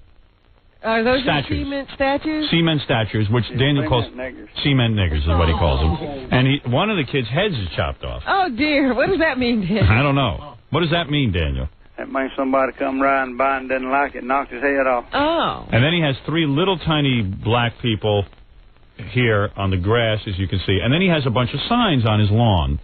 This is a residential neighborhood, and it says the following on the signs. I'll read the signs, Daniel. Mexicans are as bad as niggers, and they spread many diseases. People have diseases are they responsible for? A brain is a terrible thing to waste. That's why niggers don't have any. People have the right not to associate with niggers. NAACP, niggers, alligators, apes, coons, and possums. And then don't laugh, white man. This smelly, raggy-lipped nigger will get a choice job, college scholarship, or emergency health care. So they're rather inflammatory signs. But as you know, in our country, you're allowed to put signs in front of your house. You are. Are they? Yeah. Are you? Yeah, it's freedom of speech. Am I correct? Yeah, you have to read that to her, too. All right. Anyway, by the way, your signs don't sound that different than Jackie's comedy act. Oh, please. All right. So, I don't know who's writing for who. Danny, you must be voting for Dole, I would assume, right? Well, yeah, I don't have a choice. Anything would be better than Clinton. Mm-hmm. Even though it might be good to keep Clinton, because he's carrying us downhill fast, and the quicker we get to the bottom, the quicker we'll get back up. Yeah, because we'll have that race war, right? You know, I know you were race war. I know you were supporting Buchanan for a while, and they accused me of putting you up to it or something. Can you imagine that? No, I can't even imagine that. And they said Howard Stern, Buchanan goes, Howard Stern embarrassed me by getting his Ku Klux Klansmen to call in. And right, they were sort of equating Daniel to Captain James or something. Where Buchanan's wife made some kind of comment. Yeah, well, first of all, I am not associated with the Ku Klux Klan. Second of all, I don't. No, and I don't. Listen, I don't. Send donations all the time, don't you? No, I don't. Oh, you don't? No, but don't. But also sending them in your name, man. Really? Is that true? I thought you were supporting him. Well, no, that wasn't me. But the thing is that Daniel is a guy who acts on his own. I can't tell him who to vote for. You two never discuss strategy. Right. So anyway, here's the point of the article. So Daniel lives in Georgia, and his home is en route to some of the Olympic events. Is that right? Right. He's on a main highway, right? Yeah, I was on a main highway. Yeah. So Daniel has all these signs hanging out, and normally they just hung out there. But now with the Olympics coming, they had to do something quick because the city would be embarrassed by Daniel's signs. So they asked him to put the signs away. You know, they asked him, he wouldn't do it, right? He said no. So people actually came to his house and said, "Could you please turn your signs around or move them or something?" Yeah, is that what happened? No, everybody around here, they just loved them signs. Oh, the people loved them. The politicians, they grumbled a little bit and tried to force me to take them down, and when they seen that they couldn't force me to take them down, then they went to begging me to take them down. You know, they carried me out to cafes and fed me, and So people did actually visit you and talk to you about it? Do what? So people actually came out and visited you and stuff and actually, like, tried to work you to take the signs down? Yeah. Yeah, and they took you out to eat and everything, right? Yeah. Like, who came to take you out to eat? Like, politicians and junk? Yeah. Wow. And what'd they say? Huh? What'd they say to you? They just begged me to take them down. And, like, would this go on for hours while you ate? Well, not hours, but an hour. An hour, and then what would you say? Like, no, just give me some more blueberry pie? I'd always say no. But see, I moved. I don't live here no more. Well, what happened, though? Like all I know is they somehow got him around the Olympics to take down all these signs. Yeah. How did that happen? Well, I was building a new house anyway, and that's just when I got through with it, and I moved in it. I still own the one that's in Glamour magazine, but I've got it rented out, and you can't hardly rent a house with signs like that in the front yard. So you had to take them down. People are scared of these niggers. I mean, they'll kill you. You can verify that through the Indiana National Guard. Call up the Indiana National Guard and ask them how they like Atlanta. I mean, they had to leave a couple of their guardsmen there. Some nigger jumped out the bushes and killed one of them, shot another, for no reason, no motive at all. Now, did you rent your home to white people or to black people? Yeah, no, white people. I don't rent to niggers. I see. What happened if a black man came to see the house? He would have just... It wouldn't be available. They probably wouldn't get out. It wouldn't be available. I see. They couldn't get out.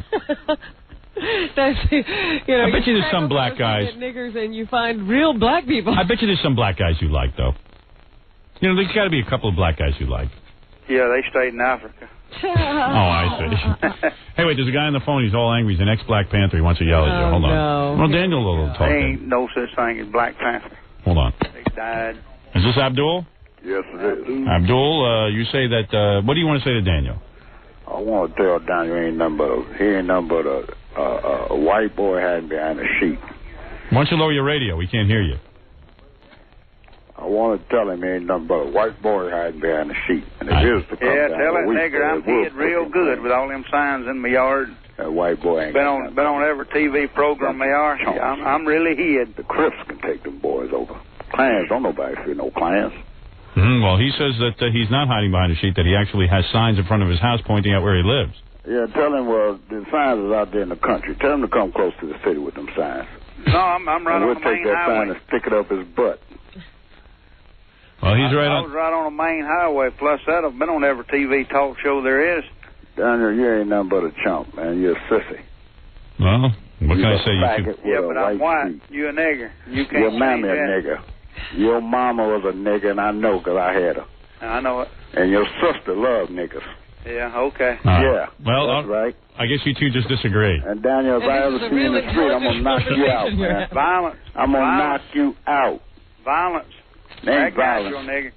Your mammy a nigger, punk. Tell the world what you do, nigger. I'll tell your mammy what she'll do. She's Go a ahead and nigger. tell everybody what niggers will do. Yeah, well, Daniel, I'll tell you what. If you ever call me a nigger, I'm going to knock you straight out. You is a nigger. Yeah, your mammy a nigger. Right. Why would I call you anything else? A rose Because you by know any what, other Daniel? name is still a rose. You know a what? nigger by any other You name was one of them what they call poor white trash boys who can't get nothing. You dumb, you uneducated. You probably dropped out in the 3rd grade and you probably sleep with dogs. You know, I figured you guys would get into your mama jokes about 2 seconds in, and I was right. I had a bet going. Right. Yeah. That's all a nigger knows. Well, Daniel, you seem to be pretty good at it, too. I tell you what, I like to put a white sheet on you and send you into one of them crack houses. Why would you want to do that? They had that boy for dinner. I see. Yeah, we got that man Cracker beating you upside the head, so shut up, nigger. Yeah, I tell you what. You ever see this nigga? If I ever see you, Daniel, I got a award out for you right now. Dead or alive. You don't know it. Well, you say, Abdul, if you ever come off that farm, your pride going to be picked clean, boy. So, Abdul, you're saying you were a Black Panther, huh? I was with the Black Panthers back in 1968. Here all Black Panthers and we're getting the Panthers back up again. From what I read about the Panthers, all they ever done is kill polices. Yeah, and we would have killed you if we would have found you. I know it. with a put out. I got a 9mm. I like to stick it straight up and empty it. You don't want to mess with me, boy. No, I know it. You don't want to meet me in the alley. You don't even want to meet me on the street. That's why you should be in a cage. You better keep them signs. You better stay hidden. That's why you ought to be in a cage. Yeah, I like to be in there with you, Daniel.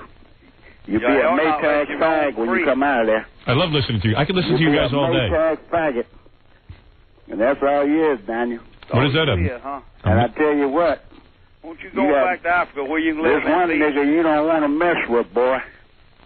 You better go mess with Go home, nigger. Yeah, I'm at home. You come here, Daniel. I'll come there. I'll come in your backyard. Yeah, Hey, you know what you ought to do? Butt. Next time, like, Daniel comes up.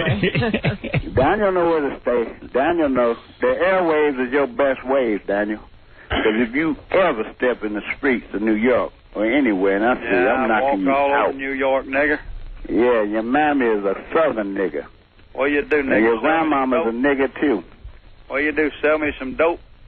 Yeah, I'm going to shoot you up with some dope. I ain't going to sell you now. I'm going to shoot you up, boy. When I get through, you're going to be running with niggas. Okay. That's right. Well, niggas going to be your best friend. Yeah. Uh-huh. Well, I got to tell you. Monkeys. I can visit them in the zoo, huh? Uh-huh. Yeah, Daniel. I want you bad, man.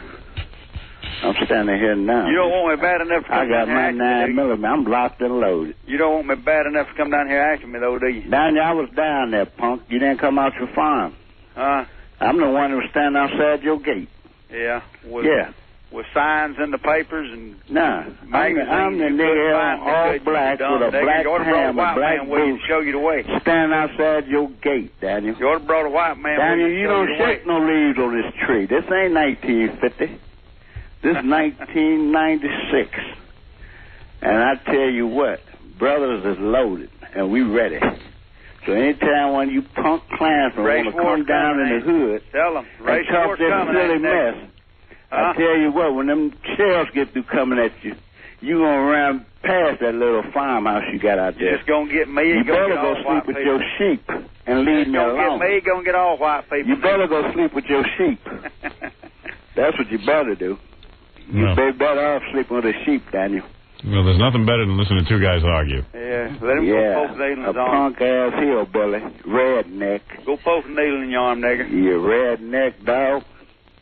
You bring your butt on off that farm and talk that crap. Abdul, what do you do for a living? You seem like a pretty bright guy. Drugs? Yeah, Daniel. I sell them right to your mama. You don't sell drugs? No, I don't sell drugs. On the corner. I don't sell What do you drugs. do? Daniel, I got more sense than one toe that you got in your whole brain, boy. Abdul, what do you do? Right now, I train. Well, I don't train, but more or less, I'm a community leader. Yeah, Yeah. You're a welfare. And I deal with the young blacks, and I let them know there's white boys out here who ain't got a chance to get them. They're just as smart as they is. See, Daniel is ignorant. Right. Daniel is the kind of white boy that you got out there. Ain't got no education, ain't got no job, and he blaming it on us. I see. Well, it ain't about us, Daniel. That's all right. They we can deal with what we got to deal with. You'll starve to death. See what it was when you was little. Your mama told you about niggas, and your daddy told you about niggas. You starve to death. Well, let's agree that. Scared of us, Daniel. Let's agree that. 5 years they're gonna get out of scared of us, Daniel. Let's agree that you two disagree. I want to meet Daniel. No, you don't. In front of your business house. When would you like to do that? And I'll stomp the living daylights out of him.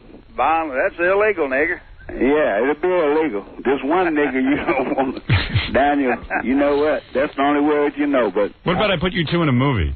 Yeah, let's get your movie out. Let us be the end of the movie. That's a good ending to the movie. That'll be a good ending. You were wondering how to end. I was looking for an end to the movie. I just get you two guys. It'd be a good ending. We'll call the movie Armageddon. Let you two guys kick each other's ass. I'm 260 pounds. I'm in shape. Are you? Weights every day. Yeah, well, Daniel's a pretty tough guy himself. Daniel. I don't know. No, I ain't tough. And I beat you, your mama, your brother, your daddy, your uncle, your nephew. I'll run through your family. And when I get through... Would you guys be nude in the movie and battle to the death? I'll knock him out with this. Two nude gladiators. With your Woody? I'll knock him out with my Woody. You don't want me, Daniel. I don't want you. No, you don't want no prize from me. This one nigga you don't mess with. All right. Well, if it wasn't for the smell, I could whoop you. And I tell you what, Daniel, after I get through, you'll be my hoe. You would make him your bitch? With your back hand in my back pocket. And I'll trade you off for a pack of cigarettes until I get ready. You're saying that you would whoop Daniel so bad that you would make him your girlfriend? Hey, when I get through with him, he'll be a Maytag fag. He don't want no parts of me. This one, he get on the airwaves. See, this is his protection. Well, one thing about Daniel is Daniel does go everywhere. No store with blacks. Daniel is a coward. I'd hate to tell you this, but I know that Daniel walks the streets of New York. He does. Daniel does. He takes it up with everyone. I've seen him do it. When they do it, he have on a business suit. Well, nobody's walking around. One thing about Daniel, he doesn't hide his beliefs. Daniel, I would believe me. Yeah. This is a white boy who's scared of blacks. He's been scared all his life. Right. I don't know if one kicked the shit out when he was young or what. All right, I got to go. Let me talk to Daniel. I'm going to see you, man. I got a contract out on you. No sense, no how. You better watch your back. Always I'm going to get OJ. I'm going to recruit OJ to go and get your wife. That's what I do. I know how to get to you. OJ can bump your wife off. Okay. She probably a hillbilly. Okay, yesterday you was hollering he wasn't guilty. What? What? What you say, Daniel? OJ didn't do it. He didn't. He didn't. Now he did. Okay. You dumb nigger. Hang up on him, Howard. You remind me of dumb nigger. All right, you two. Hold on. So, Daniel, you're saying that you had your racist signs on the front lawn, but you did take them down because you were trying to rent the place. Right. You didn't take them. I moved out of this town. I moved up in the mountains on the farm. You didn't take your signs down because of the pressure. No. That's what you're saying. All right. That's what I was trying to get to the bottom of. Well, is that what they say in the article? That he was pressured into taking his signs down? Well, it just indicates that the signs were now taken down, so I was wondering what the hell happened. It says, You thought Daniel had a change of heart? See, Linda Carver had first erected the signs about 5 years ago, and that over the years, residents did in fact complain, calling and writing to community leaders, demanding that Carver remove his display. He refused even after county officials met to propose an ordinance that would restrict property owners' rights to post signs. In fact, because they wanted to restrict a property owner from hanging signs, Daniel came to the meeting at which Daniel protested in full Klan regalia. Really? You wore your white uniform. I wasn't hid, was I? No. Never have hid. Wear that suit everywhere I go. You like that suit? I like that suit. I love that suit. You look good in that suit. That's right. Look good in that suit. Matches your eyes. Yeah. All right. Matches my skin. White. You're pink, Daniel. That's not you're not white. We've seen you. You're not that white, Daniel. I'm about as white as you can get. Boy, that black guy was coming down pretty tough on you, man. You better be careful. I'll tell you something. He's just waking people up for me, though. See, when they get on there and show us how violent they are and savage, it makes other people scared of them, too. Says he's going to put you in a dress, make you his bitch. I know it. All right. When he does it, call him back and let him tell you about it. Do you ever go to the beach and get nervous that you're going to get tan? No. Too tan? Too tan? I get a little tan. I'd still be white. Imagine like Daniel woke up from a day at the beach and he was black. Yeah, that's a Twilight Zone episode. Twilight Zone. All right, Daniel, thanks for clearing it up. Okay. And good luck with all of your activities, I guess. Good luck with your hatred. Good luck with your hatred. And let's see what happens. All right, we'll be speaking to you. That's Daniel Carver of the Ku Klux Klan. Thank you, Daniel. All right, bye. All right. Keep that money coming. Happy hated. Have you been secretly supporting him? Of course not. Daniel, stop saying that. All right, goodbye, Daniel. All right, I wouldn't doubt it. Please. First guy he'd wipe out is me. So, do you think people are really sending him contributions? Yeah, that's cruel. That is really weird. Well, anyway, there you have it. It's always good to hear a good fight on a Monday morning. I love it. I could actually... Can we take that off and replay it? If I didn't have to sit and worry about what other people want to hear, I would let that go all morning. But we could replay it. Yeah, over and over. Funny. I could put it to music. Put it on the soundtrack to my movie. I would like to put out a tape of them nude wrestling, those two guys. Counterpoint. Point counterpointless. Your mama. Your mama. 2 seconds in, your mama. Oh, yeah, well, that's why your mama should go back to Africa. No, your mama should go to Africa. I had your mama. I'm going to get done with you. You're going to be in a dress. I got to take a break. We'll be back right after this. The Howard Stern Show. Don't go away. 97.1 The Eagle. You're listening to I love rock and roll, man. Listen to how this thing cranks. Howard Stern. Come on, crank. Yeah.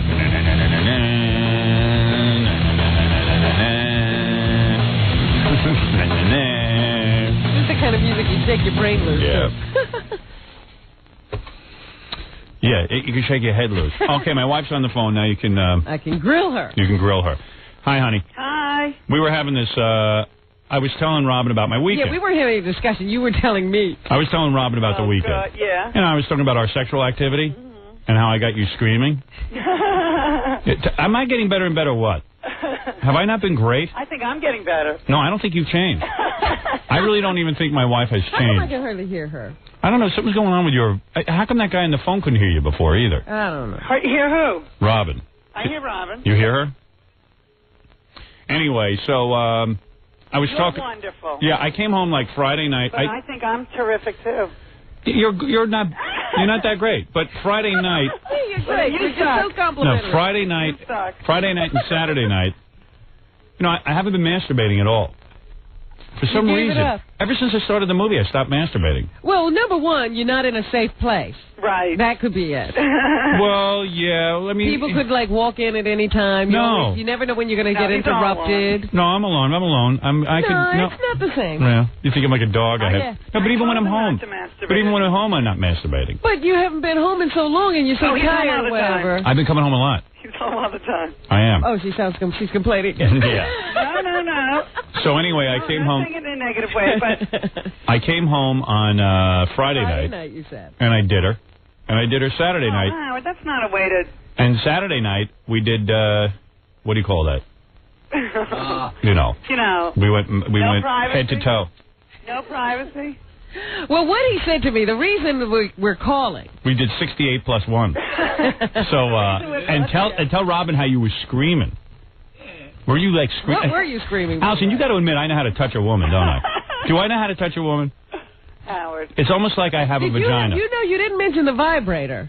Oh, that's there. I used it. Of course. I used it while I was 68 plus 1. Man, tell the girls in the audience how much you like when I do that. Tell the girls in the audience how much you like when I do 68 plus 1 plus the vibrator. Wonderful. Were you screaming to the point where I was screaming, but I had to put a pillow over her mouth. When I scream and it's in the privacy of our bedroom, I think it's going to stay there. No, it's not. Yeah, you better soundproof that room. He's so proud of himself. All right. So anyway, in describing our lovemaking, I told Robin some things, and she wants to ask you about. I don't believe. She wants to verify. He actually said these things to you. All right. Can I ask you this? Yes. Did I tell you while we were in bed that I am a very superficial person now, and that I don't care what your personality is, I care what you look like, and that I want you in the gym 4 hours a day? Did I say that or not? Yes. And was it a joke or was he serious? He was serious. Oh, God. I'll take my $500. You just cost me $500. And you know what? I didn't even... Hello? Yeah, hi. I didn't even hear... When did you do this morning? About 6 o'clock when I knew you'd be asleep. Oh. I got to tell you I knew you'd be asleep. I tell you, the menage a trois we had Saturday night. Menage a trois. Well, me, Allison, and the piece of plastic that was in bed with us. But I'll tell you something. No, I did say, I'm telling you, I am being serious. Disgusting. I told my wife the following. My wife started to talk about how she wants to go back to work and everything. I said, I got to tell you something. You can barely handle your duties now. And she really, and I mean, all you can barely handle your And you know what her job is? Her job is to talk to people. And there's no way of evaluating if she's doing a good job. Like, people still walk out with mental problems. What's your job? She's a psychiatric social worker. Yeah, I get ratings. We know how many people are listening. With her job, it's like, oh, you're doing a great job. Well, how do you know you're doing a great job? No, you know what it is? He wants to go to the gym 4 hours a day, so he's putting... No, he doesn't. No, I don't. I want you in the gym 4 hours a day. No, he wants to go to a gym 4 hours a day. No, he doesn't. I don't. I want you to go to a gym 4 hours a day while I'm out providing. Let me tell you something. My wife has been looking great. But I feel she could work her body harder. Oh, this is unbelievable. I mean, she could be... purpose? For the purpose that he's not going to the Olympics. I want her wearing sexy little outfits. I want to be proud to take her around, and I'm very superficial. I get embarrassed. You're proud to take her. If my wife looks like a slouch, I don't want it. I don't want people seeing her. That's the way I feel. You never look like a slut. I came home. She just got her hair colored, right? I said, it's no good. Go back and get it again. Am I right? Did you say that? Yes. Did he say that to you? No, not like What that. did I say? We were evaluating it. Yeah, I said, it's no good. Go get it done again. And then she gets all upset, and I said, listen, you want the truth or you want some schmo? Didn't say it like that. I said, you want some schmo? Oh, he sounds terrible when he's on the radio. Oh. Well, see, this is what I'm talking about. She said, how do you like my hair? I looked at it, I said, it looks silly. First he really liked it. And then I looked it over, and I said, it's not right. Go back and do it again. What else you got to do? She goes, I don't want to do it. I said, go do what else you got to do? You got nothing to do all day. Go get yourself hair looking smart.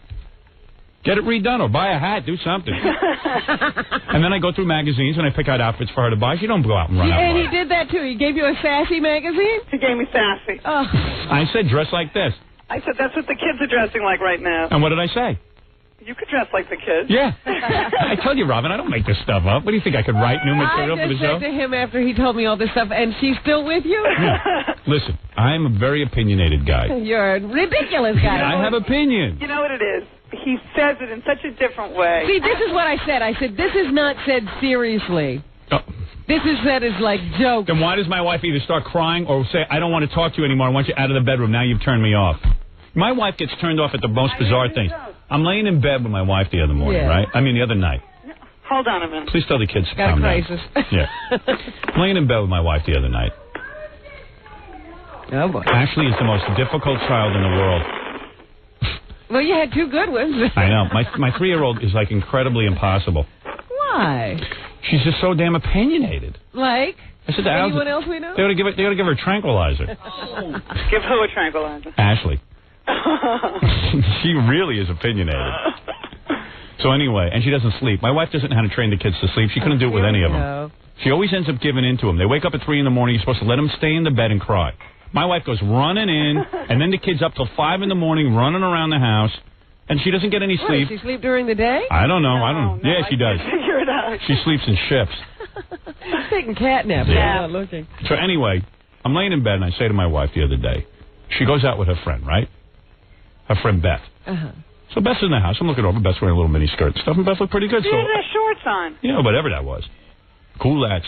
So I'm sitting there, and I said to my wife, I'm laying in bed, and I'm just trying to get some sex. And my wife was like, I don't want to have sex now. I want to meditate. No. Right. I said, let's have sex now. I want to have sex now. So she goes, not now. I'm tired. We'll do it later. I said, later I'm going to be exhausted. Let me have some sex now because I'm all horny. So listen to this. So I'm laying there, and I said, I got to tell you something. Your friend Beth looked good. I'd F her. So she says, that's it. Get the hell out of the bedroom. I said, why? Now, what did I say wrong? Because I'm honest? Because I think your friend looked good and I'd have sex with her? She goes, I don't want to hear that. Yeah, you're pressuring me to have sex. I said, that's not pressuring. I kicked him right out. She did. I could care less. Oh, dear. You got to pressure my wife into sex. No, that's a turn-off. That's not a turn-off to say that your friend was attractive looking. No, not that. If Beth had been there, I would have gone in the other room and felt her out. Oh, God. Right. He is disgusting. I tried to get, and then she had some friend come over for TV the other night to watch TV with her. I said, why don't you get it on with her and let me watch? Oh, you did And she got all upset. All right, he didn't say that. I did, too. He did not say that. I didn't say that. He did not say Okay, that. all right. Thanks for lying. She knows I did. Didn't I say, are you two going to have sex? You did not. Oh, man. Because I said I'll put a two-way mirror in the den. I never heard any of that. See? I knew it. You can seduce some of your hot friends. First of all, you don't say these things really seriously. You say them like sort of little jokes. Yeah, well, how else are you going to ease into it? Well, you lied because you said you did. If I'm saying it all the time, though, there must be some truth in it. You're supposed to notice that it's the truth. Yeah. Boy, you were moaning like a dog in heat the other night. She was following me around like a puppy after I finished her off Saturday night. Come on, tell the truth. Have you ever had that so good? Out of all those slobs you used to date before me? I remember back then. It's been 25 Do I know how to handle you or what? You've never been so good. I don't remember anybody else. Right. So if you saw what she dated before me, you wouldn't remember anyone else either. 25 years ago. Am I the master of the bedroom? I'm not allowed to date anymore. Am I a matador in the bedroom? Wonderful. Mm-hmm. Ask her. Do I not hold out longer now? Yeah, I don't know. Yeah, you're doing very well. Yeah. And that's without masturbation. Mm. Imagine if I did that, too. It's about time, I would say. It's about time. He told me he never masturbated. Well, he said, all right, here's another one. He claimed the other day that he fessed up. I did. I told you I masturbated. A little bit. He said a little bit. I do it once in a while. Yeah, a little bit. So I'm never getting the cold truth here. Allison's got to be doing it, too. She just won't admit it. Every woman does. She admitted it the other day. Nah, she won't admit it to me. Honey, you got to be doing it once in a while. I'm not discussing it. See, that's a yes. That's right. But every woman does. You know, Jackie's wife's home with a jackhammer. Jackie's wife is home with another guy. Yeah. I think you're right on all counts. God knows what Fred's wife's doing. Oh, man. She does it in public. Right, she doesn't have to. Twice on Saturdays, twice on Sundays. Yeah, well, anyway, so there's your bet. Down the drain, I told you. I owe you $500. Well, what didn't she believe that I? She doesn't believe that I would. believe that he would actually sit there and say to you, "I don't care about your conversation. I'm very superficial. All I care is what you look like." I do, and I'm telling you that's the God's honest truth. Listen, I guess personality mattered to me at some point. Excuse me, personality. We get along so well. No. We know each other so well. No, here's the point. And because she's a Pollyanna, let me tell you the truth. I want to know, did you tell her this? I've been with the same woman 20 years, right? More. In terms of conversation, she's already repeating herself. She's been repeating herself for the last 10 years. I mean, I've heard everything this woman has to say. That's not true. There's nothing exciting or new about it. No, he calls me 100 times a day to talk to me. Now listen to me. If I had a choice, even more with the movie, I want you to know. And any guy who 200 times a day. Who wants a smart pig? I'd rather have a good-looking. You see, this is what I'm saying. You did not say this at home. Oh, ask my wife. No. I didn't say I said this. I told you what I said at home. No, he didn't say I want this. My point is, in terms of personality. I wish there wasn't this glass. Excuse me. In terms of wonderful when he comes home. In terms of personality. So sweet when he speaks to me. In terms of personality. Yeah. Allison is not going to surprise me anymore. All right? I know what to expect. I know where her level is at. I know her IQ. I know everything about this woman. And every day, talk to me. Tell me about yourself. Yeah, because I'm sick of hearing about me. So, my philosophy has been the last 10 years, F the brains on a woman. Einstein was married to a stripper. I should be, too. He was? Of course. Man married a stripper. He could care less about it. He wanted to intellectualize. He hung around with his buddies. So listen to this. I said to my wife, quite honestly, my fantasy is for you to go to the gym in the morning, all right, work out, eat your breakfast, hang out, do a little swim. He's got me breakfast and lunch. Like the Olympic people who train. I'm serious. Like in the Olympics. Train. Here's a guy who wants to tell you something. Here, he's on the line. Who's this, Nick? Yeah. Go ahead, tell my wife. Talk to my wife. Hey, Allison, you got to look at it. All the women that he's had in the studio throughout the years, Playboy Playmates, Penthouse Playmates, you should look good. That's right. Oh, what? Okay. Be forceful. Sorry, Nick. Stand your ground.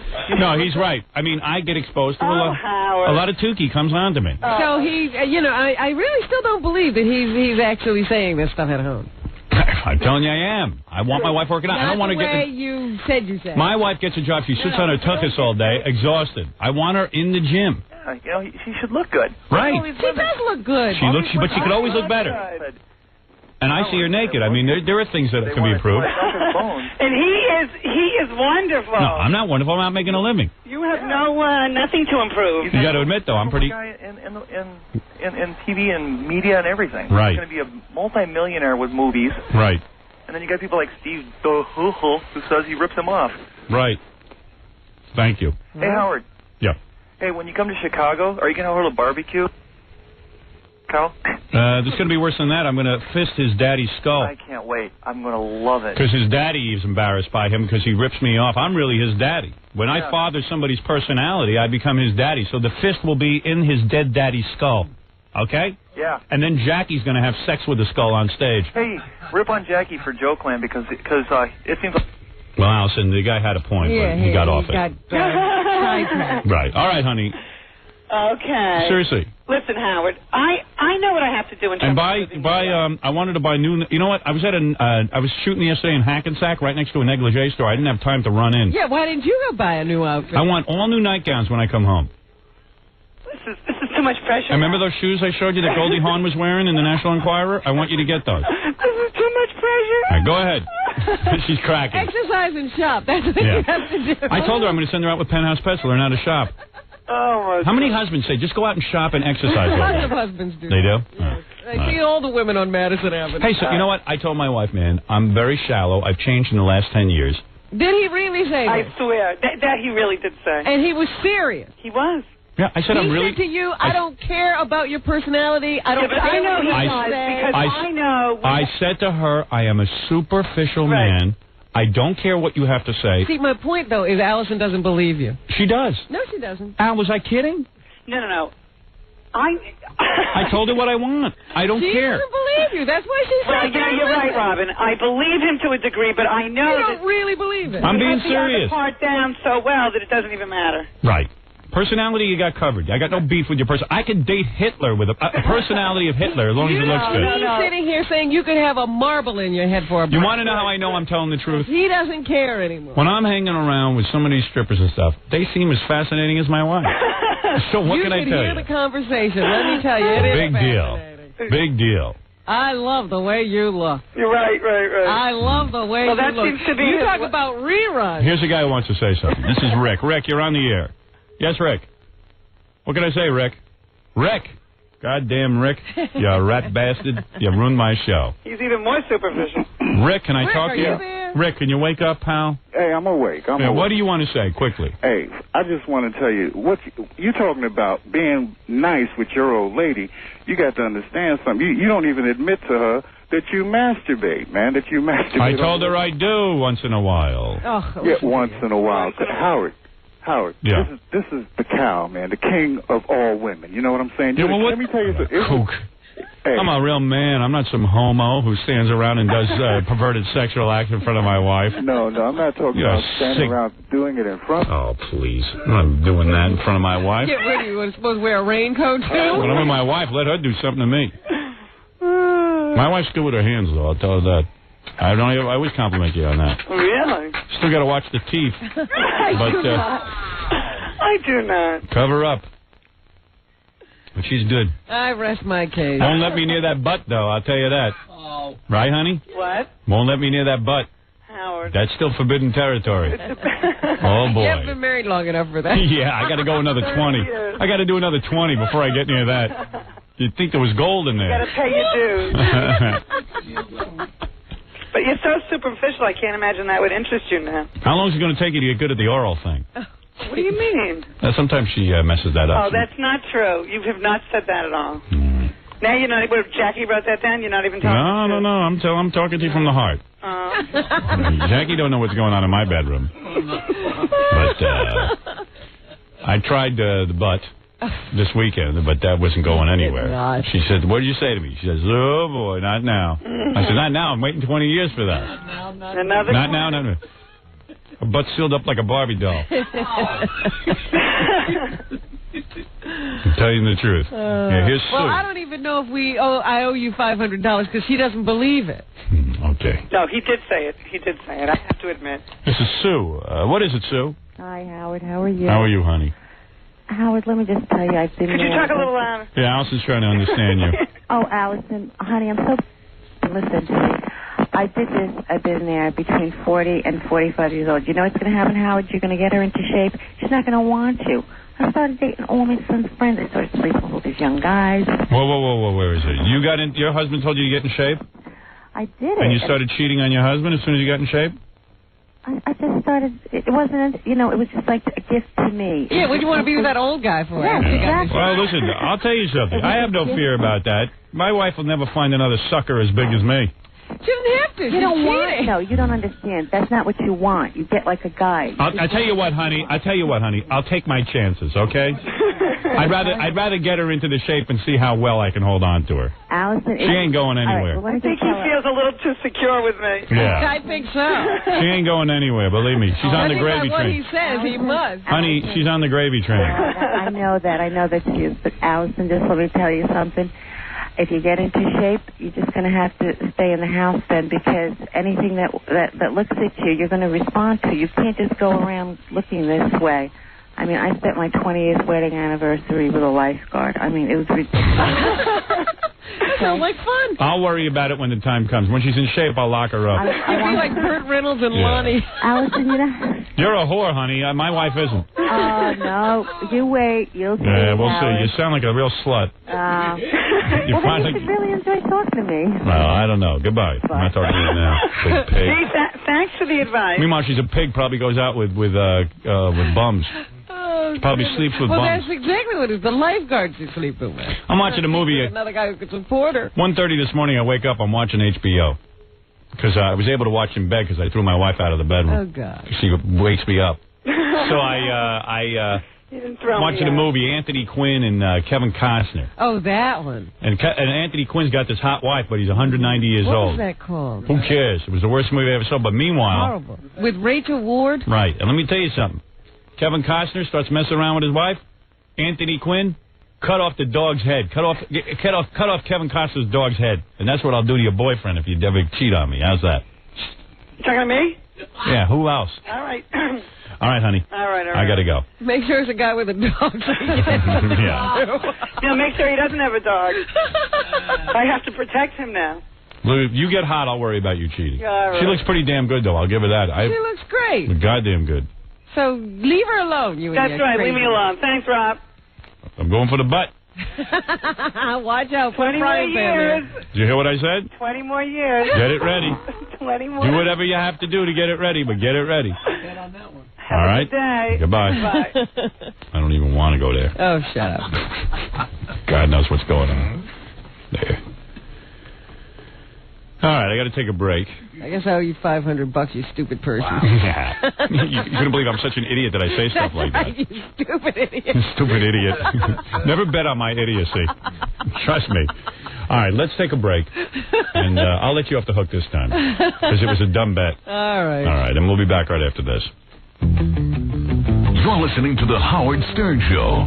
Stay right there. 97.1 The Eagle.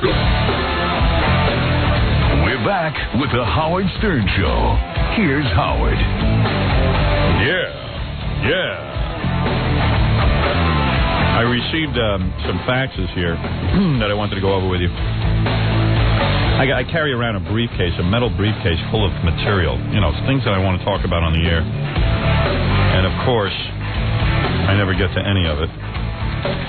Here's some things that aren't even for the air, and they're in my little junk pile.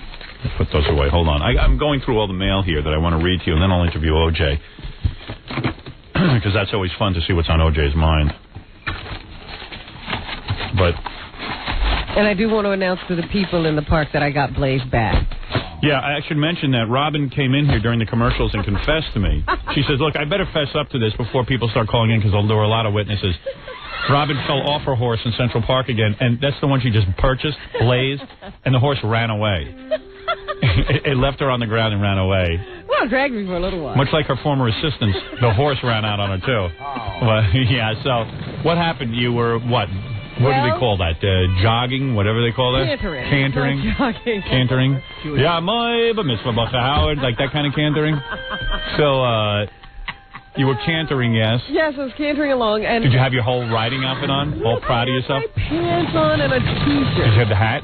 Yes, I have to wear my helmet, or otherwise I might not be here today. It's a little black helmet, little riding helmet, yeah. Little, it's big. They protect you.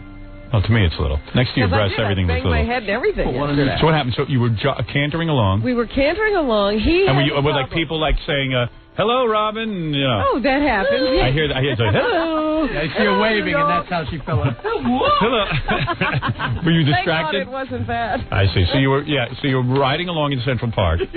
I was riding along. What he does, he spooks a lot. Oh. He has a problem where he, when he sees the ground color change, he wants to run around it, or he doesn't want to do it, or he doesn't want to go over that spot. Do you wear a bra when you do this? Of course.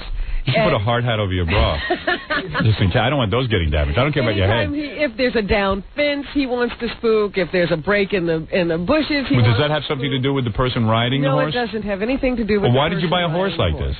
Every horse is like this to some extent. He hates Federal Express trucks. He has a lot of things he doesn't like. Right.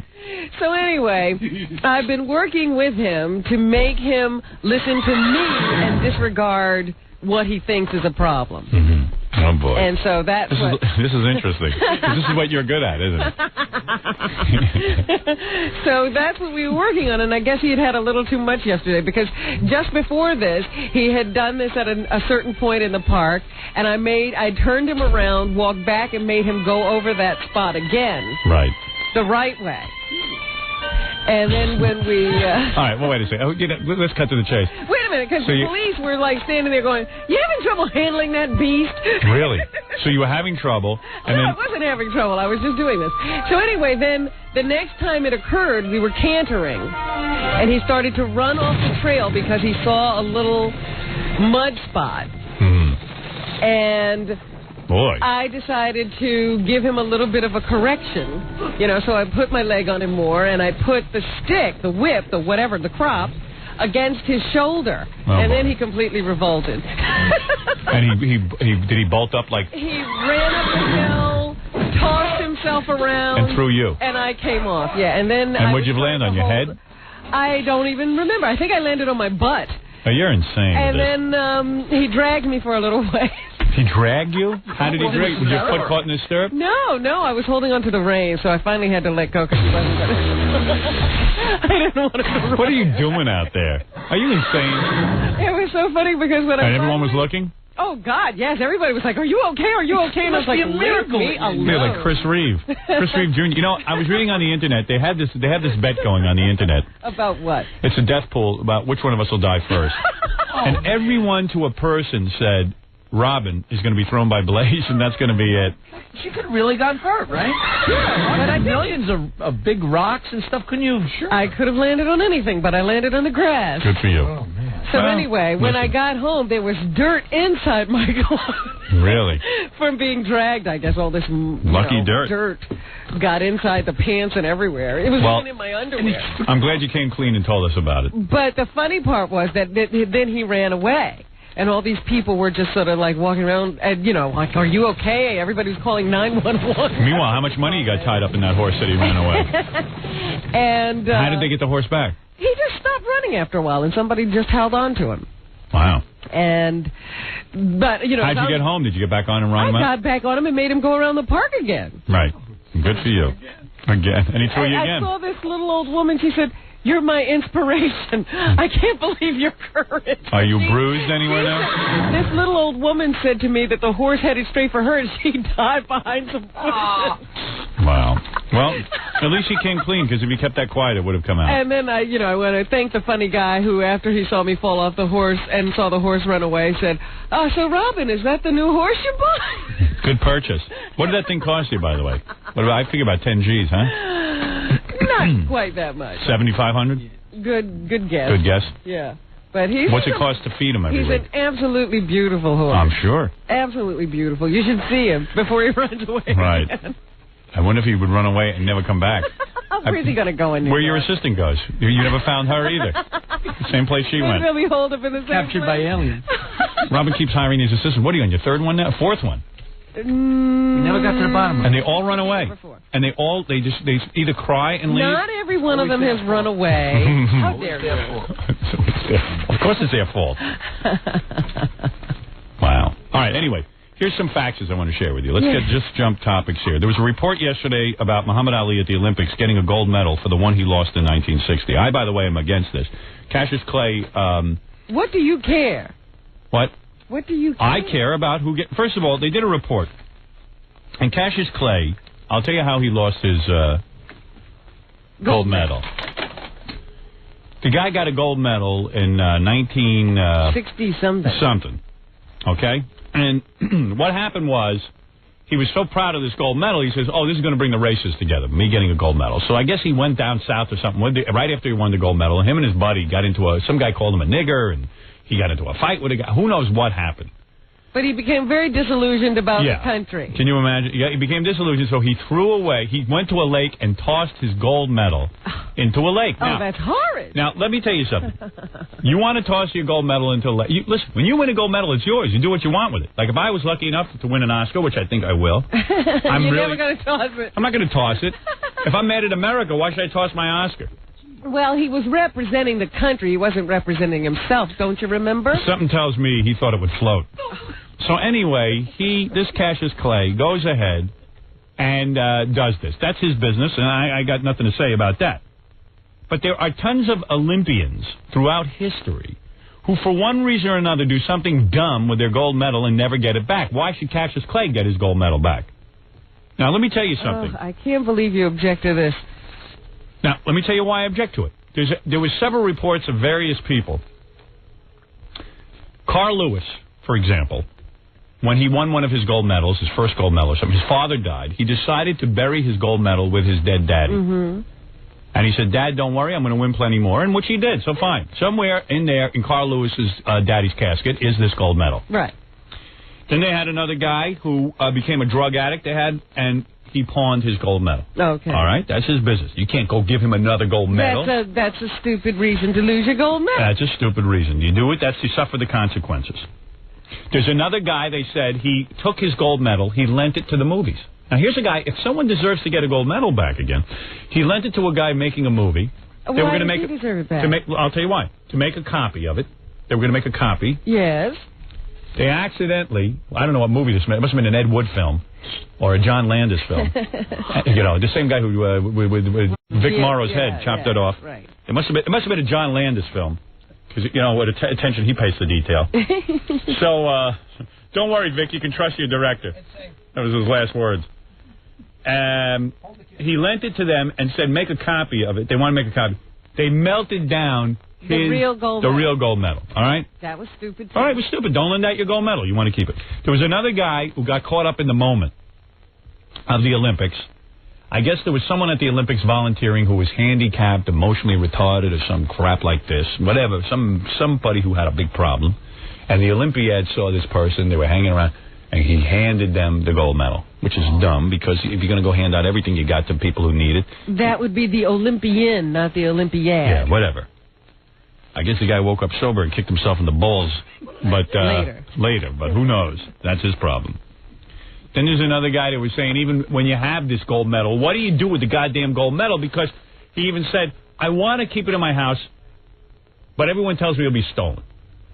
He says, so I don't want to put it in a safety deposit box, because when my friends come over, I want to show them my gold medal. Right.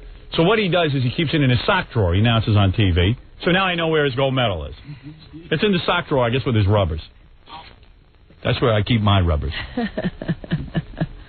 And there are a million stories of people losing or throwing away or giving away their gold medal. Cassius Clay should not get the gold medal. His was different, Howard, and let me explain to you how.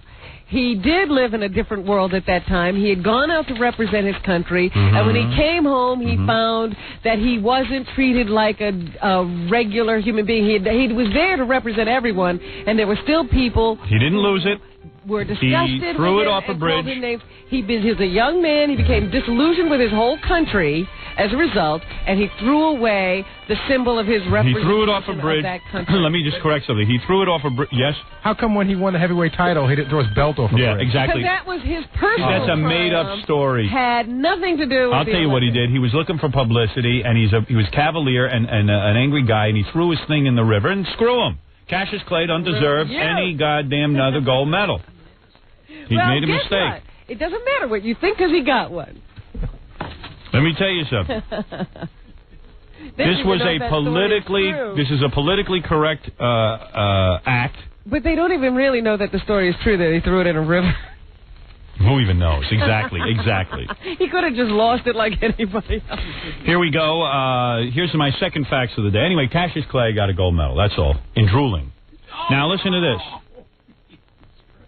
Who can ask him? You're just jealous. You're jealous of not. some people. Not me. He still happens to be the most recognizable face on the face of the earth. I'm not jealous of anybody who can't pick up a spoon and eat soup by himself. I think you are.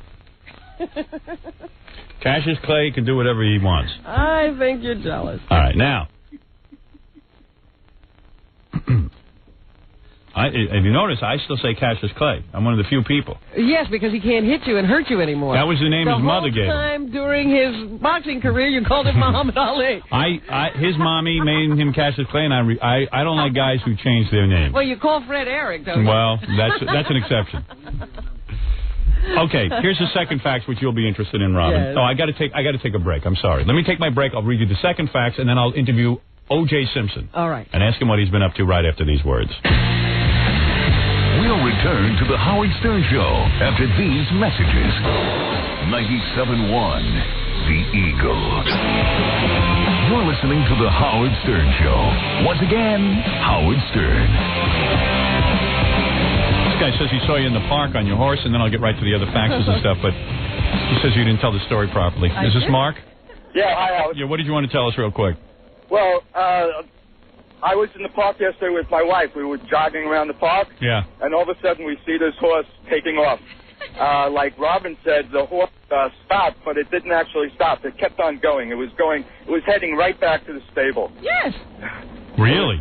Yeah, it was cantering right back to the stable. So my wife took off. She's a little bit better of a jogger than I am, so she took off from me and went after Blades and held on to the horse. And that's what happened, Robin. That's how you got... I didn't know that. Well, how would I know? I wasn't with the horse. I know. You were a little... You didn't show up until a couple minutes later. So your wife is the one who got the horse? Yeah, my wife was the one that found Blades. Well, otherwise, Robin would have had to go all the way back to the stable. I like your name for the horse better, Blades. I like that. Blades. Blades Quivers. All right, very good. Thank you. Okay, take care, guys. Bye-bye. Thank your wife. You're welcome. Thanks, Robin. I'm sure Robin will want to reward you, but unfortunately... I'll let you ride the horse. Yeah, you try and control that goddamn thing. All right, here we go. Next fax, Imus canned in Grand Rapids for low ratings. Yes. Don Imus's morning program, formerly heard on WCUZ-AM, according to the station manager, Doug Montgomery, Wednesday, was the I-Man's last day. Oh. I can't believe all of his stations have been canceled, and I can't believe he can actually scam people into... He has never, I don't think in any of these markets, scored more than a one share. They say financially it was a bad deal, stated the manager who was running commercials on WCUZ-FM to help pay the expensive syndication costs. We tried to renegotiate the terms, but Imus's people were reluctant to do so. Plus, the show never broke better than a one share. Wow. A one. And Imus's place, WCUZ-AM, has begun airing another network show called Daybreak USA. It runs weekday mornings from 6 to 10 a.m. We wish him luck with it. You know who started one of these websites? Everyone has these websites now. I know. This internet thing is ridiculous. I'm the only one without a website on purpose. I don't want a website. But E started a website, and I was laughing because it's a very good one, by the way. I mean, it's very nice. Because on the website is an interview with the guy who wrote my screenplay, Lenny Bloom. Oh, really? Yes. So it was rather interesting, actually. Lenny's a pretty bright guy. What did Lenny have to say? Same thing he always says. Howard's great. Lenny, who wrote the screenplay, had never even heard us until he got involved in the project. Because he lives in Canada. So it's kind of an interesting story. Anyway, so they started a website. So it's, let's see what it is. www.eonline.com. See? No, I don't know why they do. I asked them, why do you do this? Is there money in it? I mean, I guess they promote E or something. I guess it is another promotional tool. Yeah. Because I wonder why all these companies have them. Well, Fran called me the other night all excited about the new website. Here's one article I got to read to you before I interview O.J., and then we'll get to the news. Radio star lookalike attempts bank robbery. You ready? Who do he look like? This is in Detroit. Authorities are looking for a Howard Stern lookalike who tried to rob a Huntington bank on Gratiot in Mount Clemens.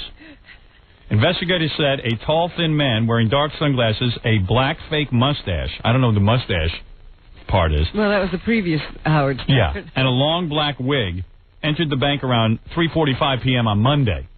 Where were you? Never mind where I was. He insulted everyone in the bank. He looked, please, this is from the Detroit Free Press. He looked so strange he attracted everyone's attention right away, said Detective Sergeant Dennis Rickert. The man handed the teller a note, but she backed away from the counter and he left seconds later. You didn't get anything? Nothing. Witnesses described the would-be bandit as a white male between 6'2" and 6'4" tall, weighing 170 pounds. He wore jeans and a blue shirt. And not very bright. And looked like Howard Stern. Had the brains of Howard Stern. So there it is. An APB out for the Howard Stern bank robber. Well, if it was a wig, do they expect that he's still looking like Howard Stern? They're not sure. He might have put on a different wig from one of my other hairstyles. I mean, I have tons of articles here. This one was great. This is out of Syracuse, one of our newer markets we're on in Syracuse. This was a letter to the editor. Don't listen to Howard Stern's filthy program. Howard Stern epitomizes the moral decay that is so prevalent in our society today. It is a sad example of our society's current mores and values that he is allowed to promote his filth and decadence on the public airwaves. I have been a long-time listener of 95X. I no longer listen to it in the morning.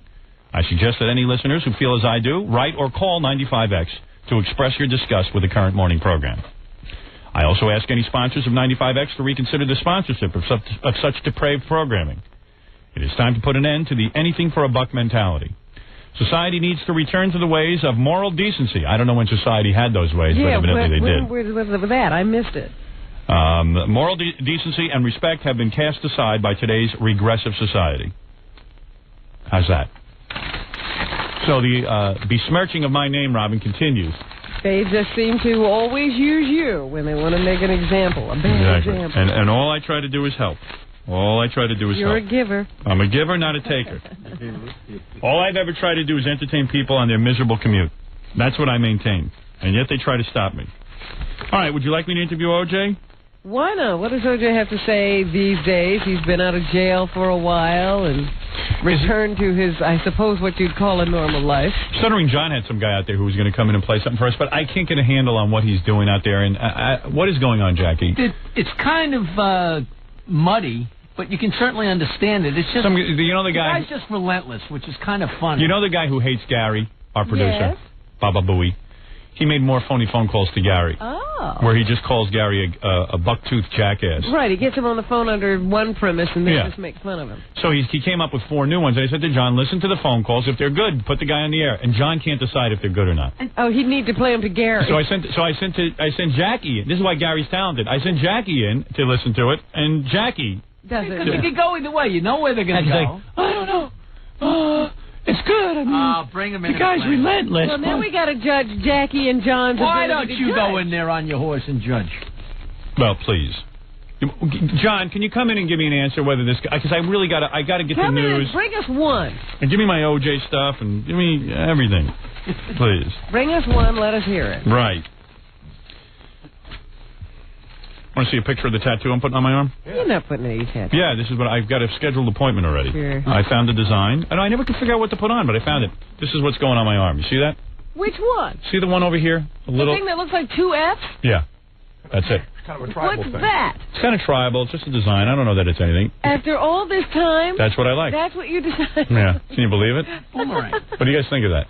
Anybody like it? It's neat. You don't like it, Robin, huh? It's really not much. Yeah. Means nothing. Well, take a look at your Chinese symbol. It means something. Yeah, it means something stupid. Nobody knows what it means. Yeah. See? Well, if you like it, put it on your arm. Well, You going to make it that big? You yeah. putting it on your arm? Yeah, my arm. It's cute, isn't it? I got to get a tattoo because I should be tattooed. I don't know. That's such a great design. No? Well, that's me. Well, if it's you, put it on your arm. You saw Gorilla's new one. Oh, boy. Gorilla went and got a big, giant Catholic cross on his arm. Who is he? With 2, what does that mean? John the Baptist? Yeah, Steve I mean, the Baptist? it's a bigger cross than Christ hung himself on. Too big for his arm, isn't it? I don't think it's too big. John, are we bringing the guy in or not? Yeah, I mean, it's got to be ready to go. It's so funny how much this guy hates Gary. Yeah. No, it's I mean, the quality is okay, but we can work with it. Should I interview OJ or you got a choice? Interview this OJ. guy or OJ? I got to do one or the other because I got to leave. I would interview OJ and let us work with this guy and just bring him back tomorrow. You can bring him back tomorrow? Yeah. It's not inconvenient? Good, okay. He hates me enough, I'm sure he'll come back any day. Right. So Gorilla got this huge... Gorilla wanted to get a tattoo. Did your parents see it? No.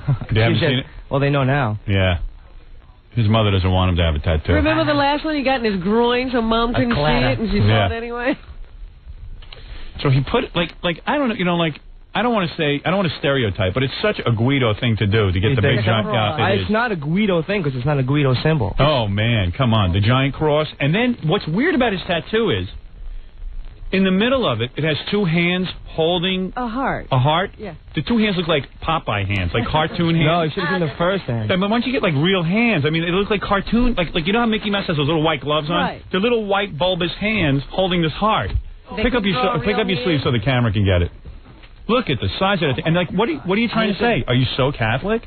No, I like the design. That's all. Let me see it. Because he has the same design on his groin. He keeps getting the same tattoo. I know. Well, the other one no one can see. I wanted to get one that someone can see. Look at Jack. Don't you think it's a little large for his arm? Yes, it is. Yeah.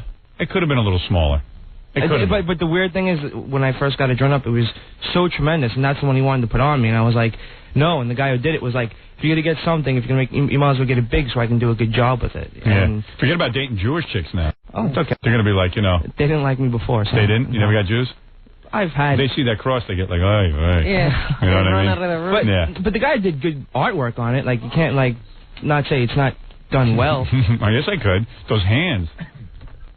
The hands look like cartoon hands.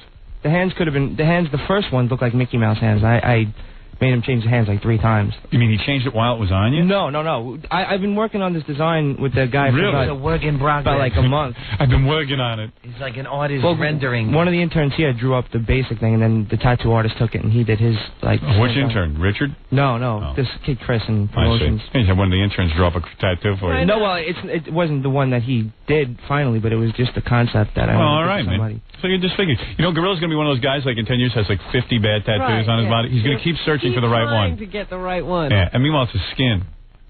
Well, you wanted to get ribbons and bows or something. Yeah, I might switch. That's a traditional tattoo like sailors used to get. You can stick with tradition. I like this. Oh, that's about as traditional as it gets, a big giant cross. But no. Dude, you think that's revolutionary? No. It's got 9 billion Guidos running around with big crosses on. I was over in Hackensack last night. I must see 50,000 Guidos running around with crosses on there. No, I didn't see one guy with a cross. Really? I did. I don't know where you were. Not like mine. Okay. Yours is different. So rare. It's so rare. It's unique. Mine is so different. Christ himself was hung on a smaller cross. I mean, it's unbelievable. Easier to carry. It is big, but I guess, if you get it any smaller, it wouldn't have been what I liked. At what point do you show that to a broad?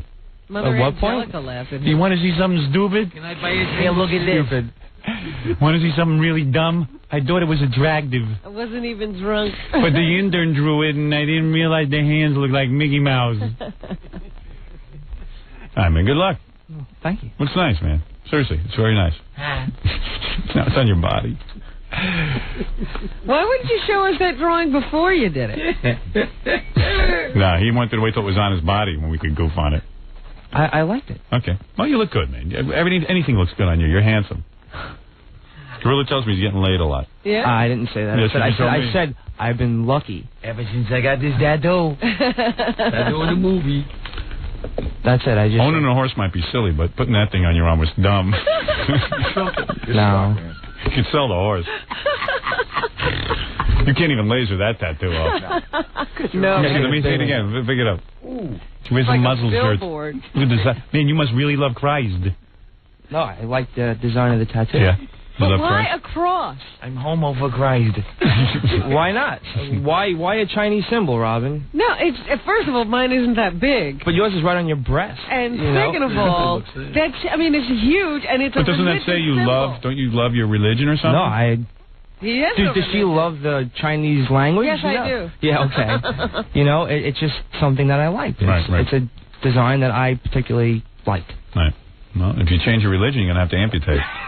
All right, go ahead. Get out of here. I'm godless.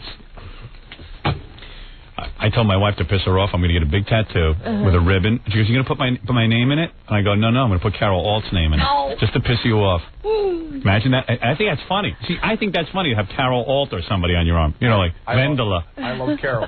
Yeah, you know what I mean? I don't want my wife's name. That's so wait typical. A minute. See, the problem with that is even they're going to get old. Yeah, but somebody will see an old Vendela and go, "Hey, why'd you put that on your arm?" But it's still funny. You know what I mean? It's just still funny. It's just a joke.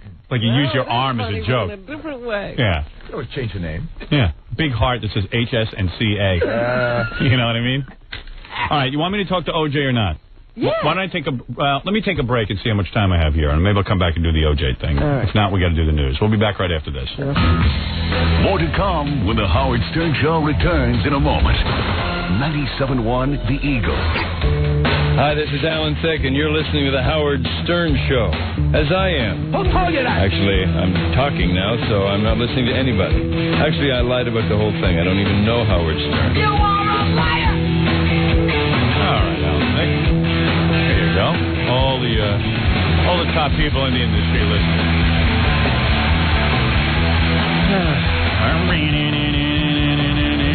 This one's not rocking enough for me. Who is this? Headstrong. Headstrong is not kicking my ass. This is too wimpy. This is too 80s. Hear the drums? No good. Get rid of this one, Fred. Yeah. Play a different one. Play something that kicks ass. You feel you don't want to come back? Yeah, I don't want to come back to that. You don't want to come back? I need a more important intro. I don't want to come back to that. No, I'm not back. I'm not officially back yet. 92.3 K-Rock. Yeah, there we go. Now, now I'm back. Show. Here's Howard. Oh, yeah, baby. Yeah, now I'm rocking. All right, now I want to do something sexual. Music to me is sexual. Either you're brooding over a woman or you're thinking about doing her. It's either that or the other. That one makes you want to do her. And then smash both your heads into the wall after you're done. Boy, blood rushes to my genitals when you play something like that. Play another one. I'm not back yet. Your head is always empty. Yeah. 92.3 K-Rock. It's the Howard Stern. This one's all right. Here's Howard. This is okay. That one's just okay. It's not fast enough. Too slow. Too slow. See, that's too slow. See, Metallica plays fast. I don't know. Some bands can't get it right. Who is that? See, they're no good. I think that might be Rat. Rat? No. That's 80s. I told you that was so 80s. We gotta update. You don't want any 80s music. Goddamn Rat sitting in the retirement home looking for things to do. He's a rat. Rat, man. They're sitting and wondering what happened. We had tons of checks, tons of money. Great name. Everything was going, and then, I don't know, everything changed. And Pearl Jam came along with a pair of shorts. I think Rat left the business. I'm sure they did. I haven't heard from them. I don't know if I have time to do OJ here. Why don't we do the news? Because I really got to be out on time today. Very well. Yeah, I'm almost done. I got only got a couple more days left to shoot the movie. Then they go right into editing. I know. Yeah, we're on schedule. And when will we know? When will we see it first? When will you see it or when will I see it? No, not I. You mean we, the public? No. Aren't we ever going to see it before it hits the public? Of course you are. You will see it before it hits the public, yes. So when would that be? That will be in, probably you will see it. We have what's called a private screening for the cast. Uh-huh. You will probably see it. Now, I'm guessing. I'm trying to think schedule-wise here. Probably December. Wow. Oh, that's a long time away. Yeah. Well, I mean, come on. They're going to be in the editing room for a while. You will probably see it in December. You mean that's with music and everything? Well, probably a rough cut you'll see. You'll probably see, with a little musical background so you get an idea. But it won't be the finished product that you'll see. Just to get you, jazzed up. Right. Or as they say, jizzed up. You know what I'm saying? Who says that? I say that. As they say. I wanted to get to OJ, but you know what, Robin? So tomorrow's another show. I got to kill tons of hours. Well, yeah, sure. I'm in no rush. Dance when I dance. I did a good enough show today. I don't have to kill you with all my material. And don't pull it all out that's today. it. But right. That's so. All right, so let's get down to it. I thought it was pretty funny. I heard over the weekend that Barry Goldwater, the former senator and one-time GOP presidential candidate, had to explain some comments he made over the weekend because he said there was a possibility that he might vote for President Clinton. And did he? He's the Dole campaign manager. Really? Arizona. Well, why can't a Dole campaign manager vote for Clinton? Everyone else is. He doesn't want to be on a losing election. Could be his last one. That's a pretty dumb thing to say if you're in that position. So did he actually say it? Well, I guess he was joking around. I see. People took it seriously. It's a good joke. Because of course he's a Dole man, and he'll be voting for Dole in the election. They're running out of things to write about in the paper about the election because it's pretty much over. Boring. It's boring. But I read an article. They were interviewing the guy who, since Dole has no right hand, this is a guy who just stands at Dole's right-hand side and is his right hand. He's literally his right-hand man. Really? If he needs to grab something on that side, this guy grabs it for him? Yeah, when he's out campaigning, like people hand Dole babies. Now, who's thinking? You hand your baby to a one-armed man, the guy's going to drop a baby. You ever try to lift a baby with one arm? So this guy always thinks quick. What is wrong with people handing their babies to these guys anyway? I am convinced there are more people like Susan Smith on this planet than you know that want to just either drown their babies or have a one-armed candidate drop them. Like, why would you want this old, decrepit man kissing your baby anyway? Anybody. You know, that whole thing of, it's a cliche of politicians kissing babies. But why would you want this stranger to come and kiss your baby? It's weird. And who is he? You know, he's some guy.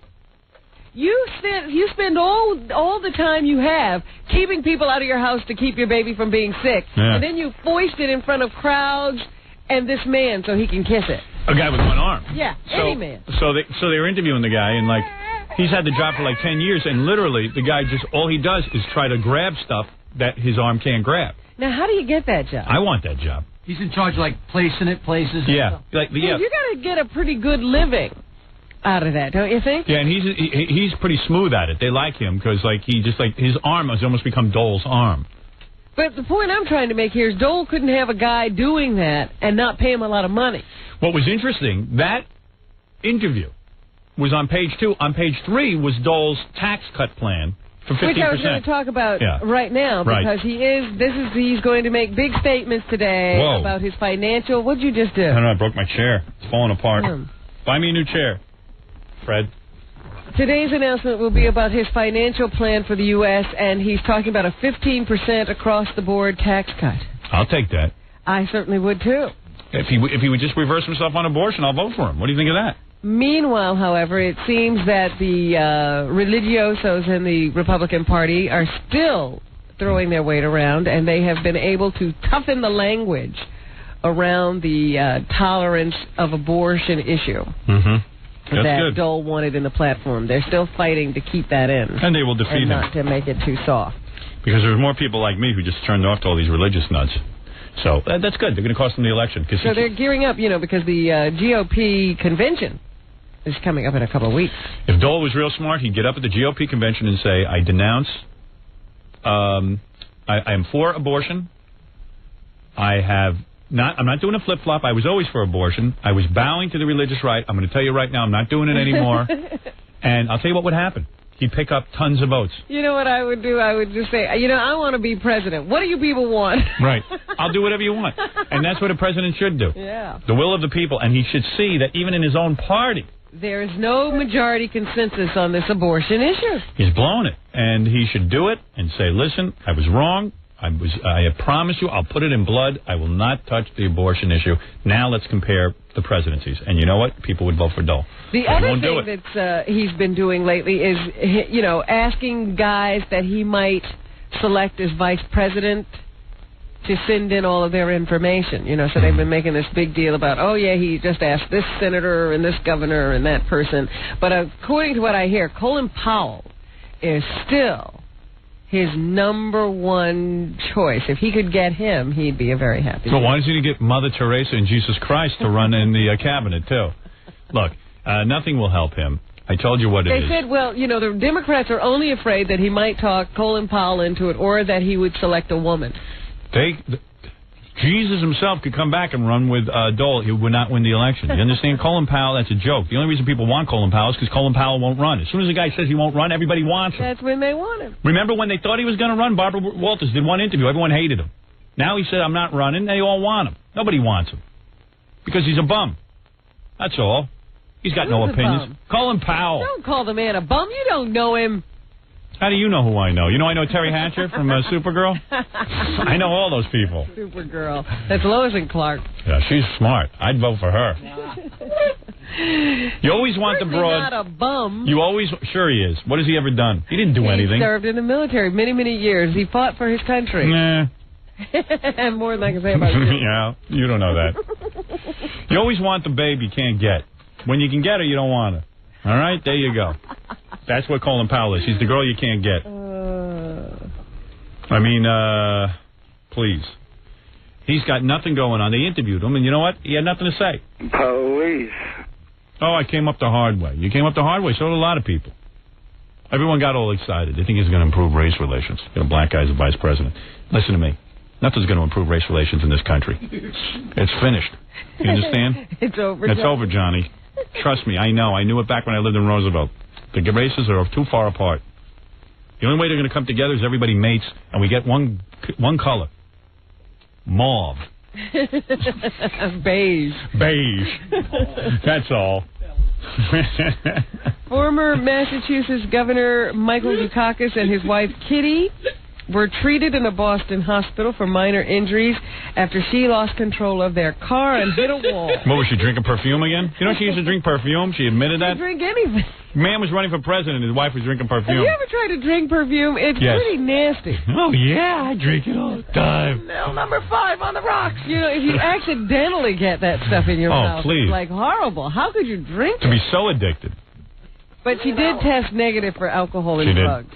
Although she just runs into walls with nothing. Yeah, imagine when she's looped. I heard she had a straw going into the gas tank. Yeah.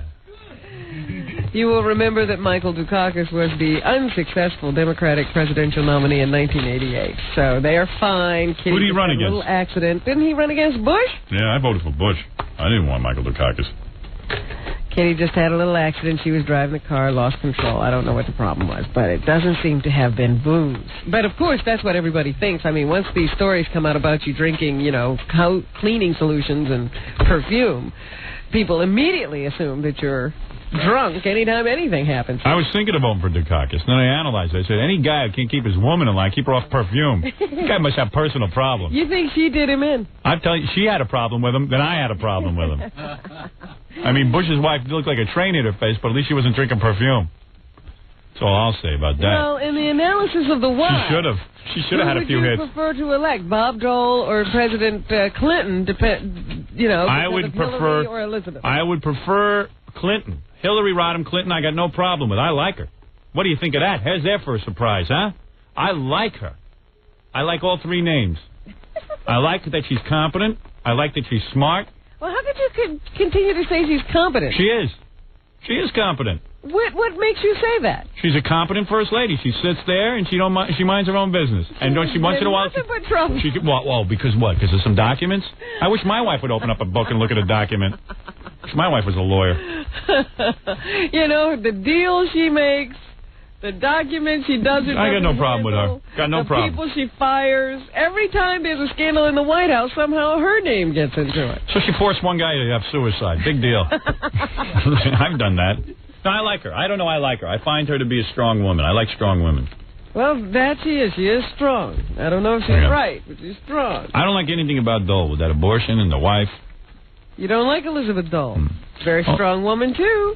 Although she's got better ankles than Hillary. Hillary's got the ankles of a rhino. All right, what do you got there, Robin? Who's even looking at the First Lady's ankles? I am. Jackie. All right, what else is in the news? They have continued to bring up more wreckage from TWA Flight 800. Screw the wreckage. Screw it already. That's not going to tell us anything. The wreckage isn't going to tell us anything. You know who blew that up. No, we don't know who blew it up. I know exactly who did it.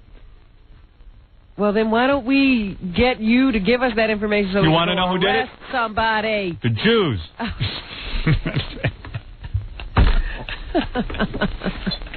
Who else? I don't know who did it. I don't know anything. They, and they've recovered more bodies. I think that all but 34 bodies have now been retrieved. It's a One mess. of the bodies they found was that of the pilot. Yeah. He was strapped into his chair. Yes. Did you know his last name was Kevorkian? Yes. I did know that. Dr. Kevorkian. Not doctor. Is he a relation? I don't know. God bless seatbelts. You get blown out of a plane. The thing that kills you is the seatbelt. You never can win in this world. Wow. The guy didn't have a seatbelt. He'd probably be swimming today. It doesn't say that he was killed by his seatbelt. Sure he was. It simply means he was still trapped in his seat in the, right. the cockpit seat. He didn't come out of his chair. He probably couldn't unhook the damn thing and drowned. Impossible to unhook underwater. Probably was dead as he was sailing through the air. It just was interesting to me that he was still in the seat. Could have treaded water till we got there. Anyway, his name is Ralph Kevorkian. Ralph Kevorkian. That's kind of a weird name to have now, you know? Yeah. I dig Dr. Kevorkian. I like that he kills old people. I agree with this premise that people should have the right to do whatever they want to do with themselves at the end of their lives. But I don't like this guy running around. I don't know what his credentials are or what he uses as criteria for snuffing people. The other day I was frustrated in my marriage, so I called Dr. Kevorkian and told him that my wife suffers from cancer. The pain is too great. And that she doesn't like to admit it, but she wants him to just come over and administer. Remember the Alzheimer's guy? There was one of those magazine shows. The wife had convinced the husband. Now he has Alzheimer's. She had convinced him that he wanted to die. That's what they figured out in court. Fred's trying to get his wife to Dr. Kevorkian. She won't hold still. All you dopes got married, I warned you. Robin's the only one who listened. Go ahead, Robin. Now she's getting thrown off her horse. Let's take a break, I tell you what. Do I have to take a break? Yes. Okay, let me take a break and we'll come back and finish the news. You're listening to The Howard Stern Show. More after this. 97.1 The Eagle. You're listening to the All-American Knucklehead. To The Howard Stern Show. All right, rocking into the night, baby. I was wandering the halls looking for my lunch. I eat lunch about now, and Gorilla didn't have it ready. He said about 5 minutes. That should be while we're on the air. So I started bumming out, man. I get like a ravenous animal. I'm hungry all the time. I do, man. I'm like a dog. I need to have a problem to stop eating. Really? You stop eating when you do have Yeah, when I get worried and stuff, for real, man, for about 2 or 3 weeks I can't eat. And I start freaking out. Then I come to and eat like a horse.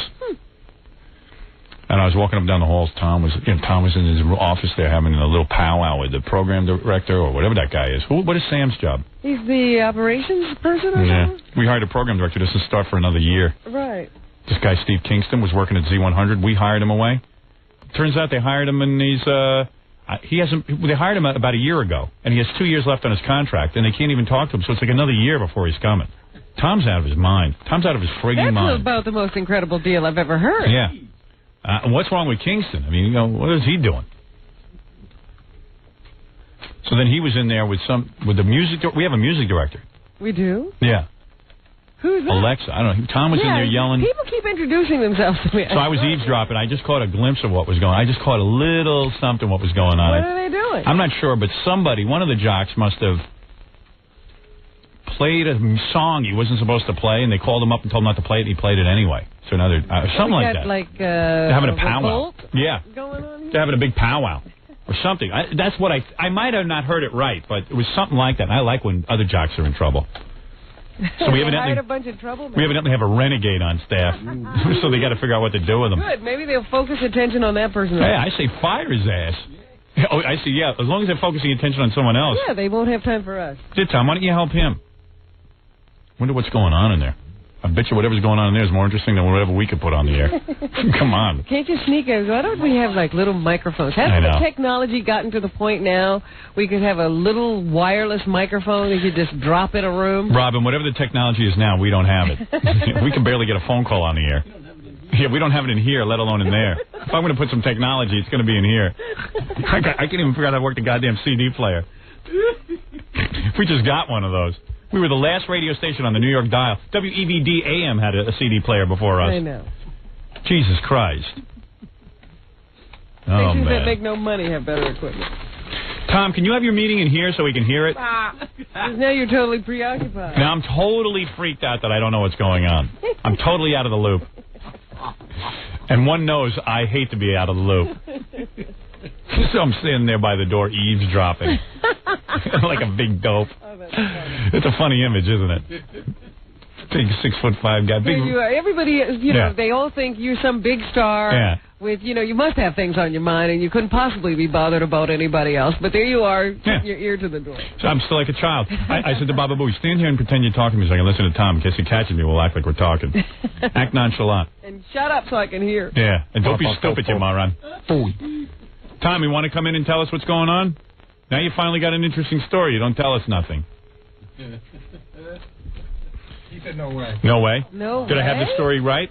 I don't know, but when I walked back there to ask them for something completely different, and all three of them are like statues listening to the radio. How close was I? I could just catch a glimpse. What was going on back there? Can you just have the meeting in here for 5 minutes? No. What are you going to do? It was in a meeting. What do you do? I'm going to give you a hypothetical. Okay. You got a DJ's on the air, okay? I don't even know what you were talking about. I just walked by, and if I overheard something, it's not my fault because I wasn't eavesdropping. You guys were talking really loud. No, we weren't. So, let's say you get a DJ on the air. Yeah. This is a hypothetical. Yeah. And the guy doesn't listen. Yeah. And it's not me, someone who brings in the mega gelt. Right. It's some guy who just is supposed to play records and shut his mouth. What do you do? What do you do? Do you fire him, or are you going to have a revolt on you? If you don't set an example with him, but then again, maybe you want a guy who's a little out of... I don't know. What are you going to do? Well, how do you feel? Is that why you're having the big think tank back there? It's not a big think tank.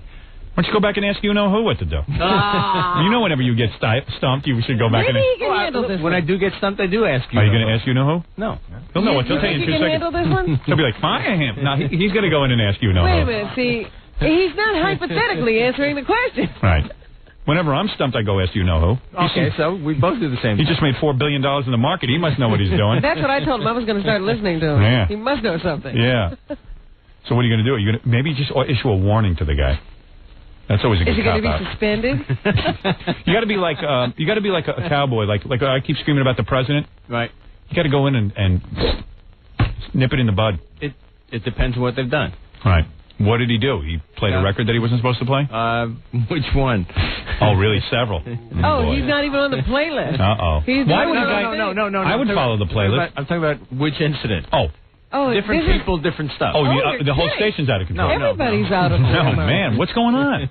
Is there no order? Don't they understand? These guys are professionals. They're supposed to play what's... They don't know this stuff? Play the music list. Right. Who cares what the music is? You mean everybody's not playing the music list? No. You mean people have such strong feelings about the music that they have to play their own music? You guys are unbelievable. What song are you talking about that they play? Some Jim Carroll record. Oh. Who's that? Jim Carroll is this poet who they gave a... It's an old record, too. I don't know the song. Jim Carroll was this... you ever hear the song, Those Are People Who Died? It was a song... It was a hit in, like, the 80s. Yeah. Those are people who died. And he started naming a whole bunch of people, but he's a poet. And he's the guy they did that movie on. He was like a heroin addict or something. Basketball Diaries. Basketball Diaries guy. Yeah, and he made a record, and it was kind of like a little hit record. It was kind of punky. Yeah, punk. Great movie. I thought it was a great movie. Oh, please. Tom, you have nothing to do. Tom, I'm telling you. Tom, that movie was about as disjointed as movies get. I wanted to take heroin after watching that. Yeah. I sat there, watched that movie with my son, and I was bawling tears at the end. Really? Yes. You have a problem. Bawling tears. I would go see someone if I were you. Yeah. That movie was not well done. You were crying because it was a bad movie. You should be fired just for that, for your incompetent views of movies. There was nobody who thought that was a good movie. Anyway, but you know what it is with Tom, and this is what I always say to him: you're a leader. If you want these guys, these other jocks, F with him like he's the substitute teacher. You know what? You remember how you used to screw with the substitute? I disagree with Either that. you're going to put your foot down. Listen, I'm a renegade. I mean, I did it all. You'll see my movie. You know what I've done in my life. You've read my books. Yes. I was out of control. At NBC, I was out of control. What'd they do? They fired me. So you got to do the same thing. Put your foot down. And certainly these guys don't compare to Howard. And these guys, what, you think you can't get another jock to spin records? Oh, I got 50,000. Wait a minute. Look at how long it took them to get these guys. What you got to do, who fears you around here? No one. What? No, the sales staff. Really? All right, the sales staff. But you're also in charge of the programming people. Right, absolutely. And what you got to do is say, look, we have a format. These guys are professionals. They've done this before. Fire them. Fire their ass. Why are they revolting? Who said they're revolting? Because why does a guy have to play his own music? A radio station premise is that we're establishing a format. We have a style of music. Because they don't see any leadership? Exactly. When you think you can get away with it, you do it.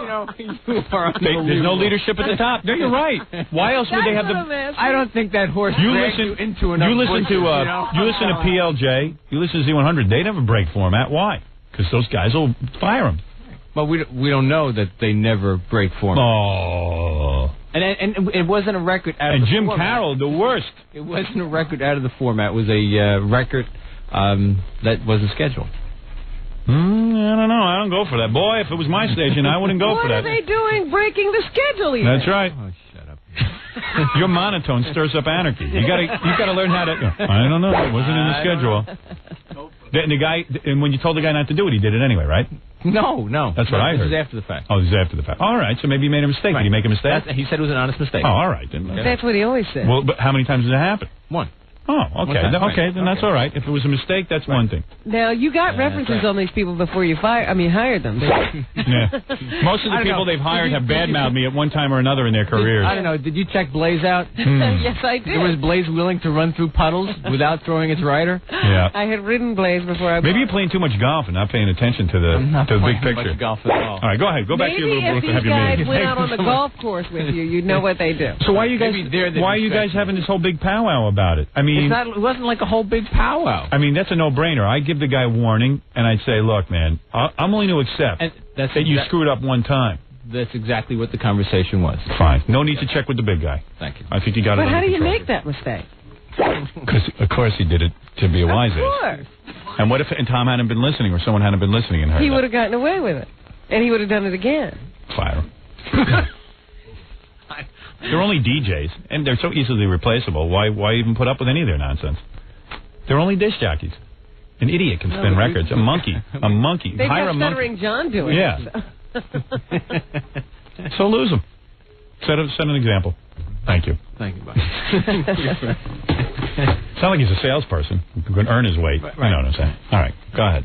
So funny. You know what? The other day I happened to be listening to Stuttering John after we went off the air. Yeah. And they're now trying to teach him how to run the board. Yeah, well, So, who cares? good luck. Yeah. That'll be fun to listen to. Mechanical ability. Anyway, hey, Robin, come on. We should do the rest of the news. That's right, We're screwing around with Tom, trying to straighten him out. The Olympics ended last night. They had the closing ceremonies. Here is one of the Olympic officials saying, closing down the event. Oh, it's over? I didn't even get to watch anything. I was going to start tonight. Well, you missed it, Howard. What's the guy's name, please? Is it Billy Payne? His name is number 2, yes. Number 2, Billy Payne? All right, here they are closing the Olympics. As you, the athletes, the Olympic family. I got stuck watching girls basketball last night. I turned that was right the on. only thing that was on. What you a didn't bore. get stuck. That was it. And sports fans leave Atlanta. Please take with you the certain knowledge that our efforts on your behalf have been given joyfully, have been given abundantly, and have been given with a statement of our sincere gratitude. Only 2 dead after the Olympics. Not bad. 2 more for being permitted to share with the world the wonderful human spirit which radiates from our city. Goodbye and Godspeed. Shut up! Sit down! All right. So anyway, that was one of the speeches, and they had a lot of people performing. Gloria Estefan, Boys to Men, bunch of country people. Country people. And here's Stevie Wonder. It was the Centennial Games, so he was singing Happy Birthday to the Olympics. Why doesn't he just play some of his hits? He's always singing. This is one of his hits. Is it Happy Birthday? Yeah. Oh, Jesus. What happened to him? He used to be so cool. Talking book. That record was good.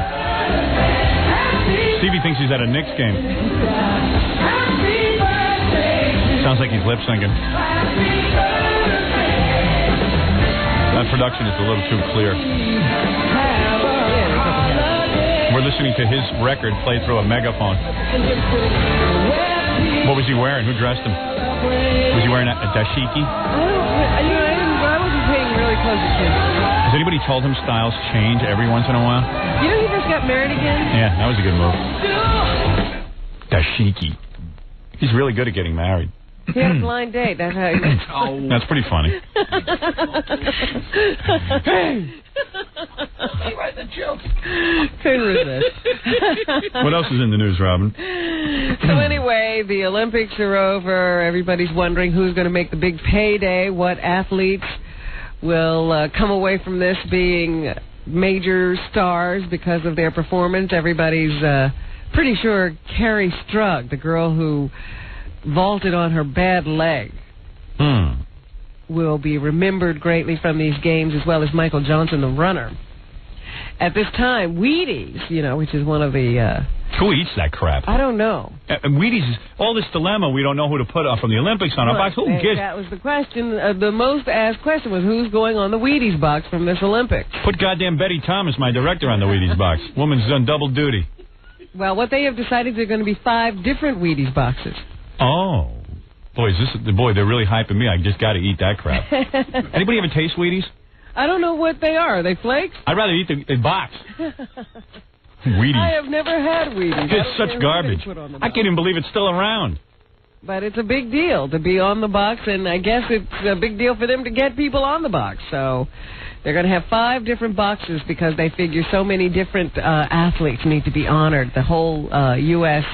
gymnastics team will be on one box. You know what's the crappiest cereal? Trix. That is the biggest. Trix are for kids. Trix are for idiots. Trix is the worst. I used to love Trix. I used to force my mother to buy because I love that rabbit and all that crap. But they come in these funny colors. And the taste is vile. It don't taste good at all, but I love them. And goddamn Lucky Charms and all that crap. Marshmallow, chocolate. It was that damn rabbit made me buy. You ever eat Count Chocula? Yes. Oh, so sweet. Or maybe it was Cocoa Puffs. I had Cocoa Puffs. And what's the one that had the marshmallow bits? Wasn't that the Lucky Charms? Lucky Charms. What garbage. Tastes like a sponge. Marshmallow bits my ass. Magically delicious. Oh, my God. They make the worst crap cereal. Cereal that is nice is like, I eat shredded wheat or Raisin Bran. Cheerios are nice cereal. Even Sugar Pops. Sugar Pops is a good cereal, taste-wise. Is it? Yeah. But you get Puffed wheat and rice. These are good cereals. Yeah, but sometimes they go too far. Rice Krispies is even nice. Yeah. But Wheaties is garbage. I don't even know what that is. I couldn't care if they put Jesus on the box with his Olympic medals. I'm still not eating that garbage, and I refuse. Go ahead, Robin. Oh, and just let me point out one thing. That guy who won the decathlon now, I'm not going to have anything in front Screw that guy. Won't remember any names. Dan O'Brien. F him. What was his name? Dan O'Brien? Yeah, Dan O'Brien. Do you know he was adopted? Of course. That's why he can run so fast. He's trying to get away, find his real parents. I just wanted to point out for all the adopted people out there was an Olympian, an adopted Olympian. Let me tell you something. You want to do some good, those Wheaties, they should put missing children on the box instead of these Olympians. Well, what is that going to do? You can find them. Has anybody ever found anybody as a result of a milk carton? You ever see those pictures on the milk carton? You can't even recognize anyone. Yeah, every kid looks the like same. Those composite sketches. Everybody's the same. No wonder they're missing. So anyway. Who can see them? What? All right, what else is... Anything else, Robin? Yes, number 1 at the box office this weekend, A Time to Kill. I wouldn't go see that. For the second week in a row. I'll see that when it's on video. Independence Day was number 2, having made way over $200 million so far. I'm one of the smart ones that didn't go see that.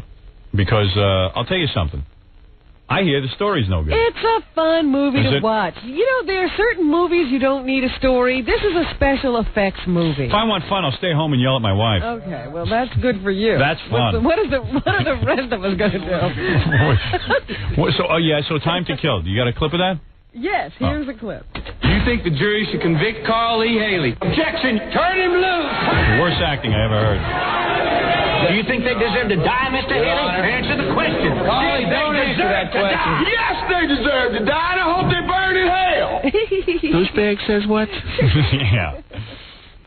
Thank God my movie's coming out. Finally, someone to rescue the movies and put out something good. Number 1 at the box office, again, for the second week in a row.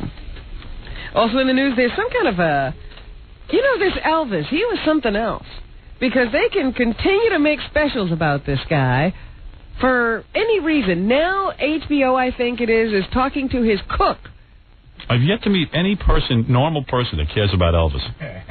The only person who cares are these retards down south. They are going to put together a whole special with the cook talking about Elvis's eating habits. Yeah. I heard about that. They're doing an hour special on HBO about what Elvis ate. I could care less. Woman, it's Cinemax that's doing it. I'll end up watching it.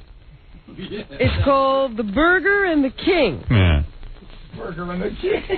This guy had some eating habits. It is fascinating. The guy used to put gravy on his cereal. I mean, this was a guy who was completely out of control. He would eat mashed potato and peanut butter sandwich. He had a cook named Hamburger James that just made him hamburgers. Well, this isn't about any Hamburger James. This is his cook, Mary Jenkins. She worked for the King for 26 years, and she says...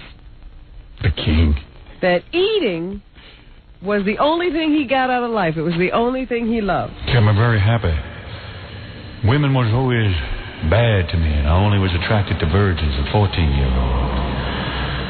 But the food always satisfied me, as long as it resembled the food that I grew up with my mama. Let's talk about the King's breakfast. That's easy. I would love to eat chicken and ribs and McDonald's. No. Marshmallows and fries. Homemade biscuits. Crispy potatoes. Homemade biscuits fried in butter. Lucky Charms. Sausage patties. 4 scrambled eggs. And sometimes fried bacon along with that. One of the most peculiar things I love my mama used to make for me was Lucky Charms and meatloaf. Oh. She would just add a little nutmeg and pork chops and bananas and chuckles and cook it all together, in a stew. And that would be my breakfast. This amazes me, though, that people will tune in to see that kind of thing. I love my food more than anything. More than when I used to take pool cues and paralyze women's breasts.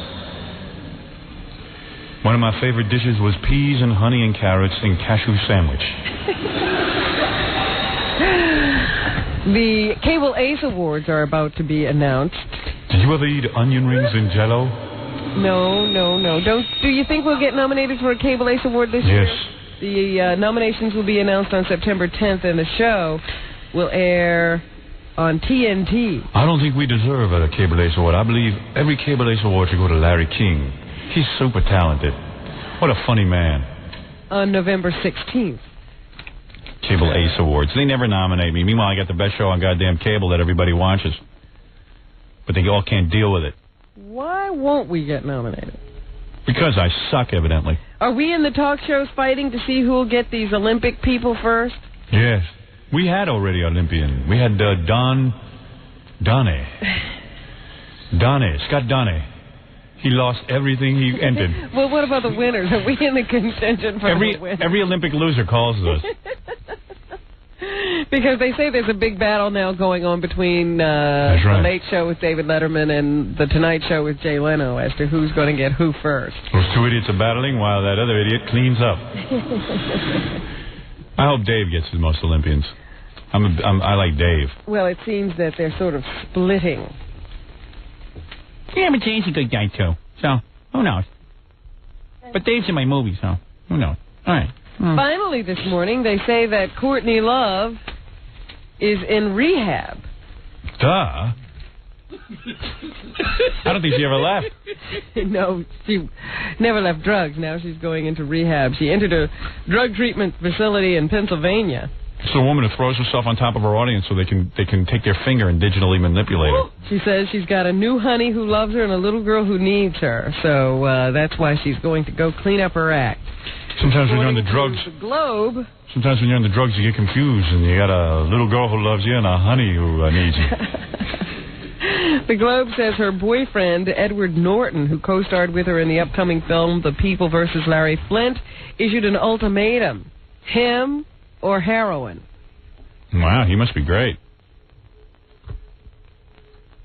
So who knows? So she fell in love with him on the set? Yeah. That never happens. This is all according to the Globe. Meanwhile, other people who are trying to track down this story said they've heard she's been in 5 different rehabs. My luck on my set, 3 guys fell in love with me. 3 of the male actors. No women.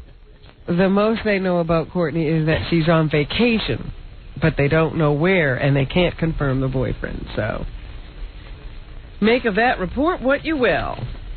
I got flowers from Eric Norris yesterday. Did you? No.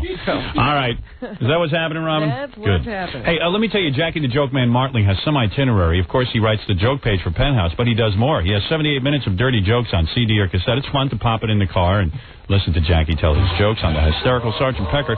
And you know what? The price is right. $12 plus $4 shipping and handling. August special, buy 2, get 1 free. Call 1-800-323-KING.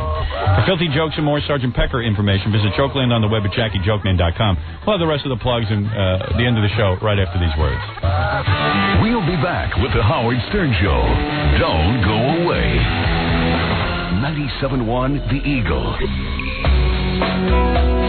We're back with the Howard Stern Show.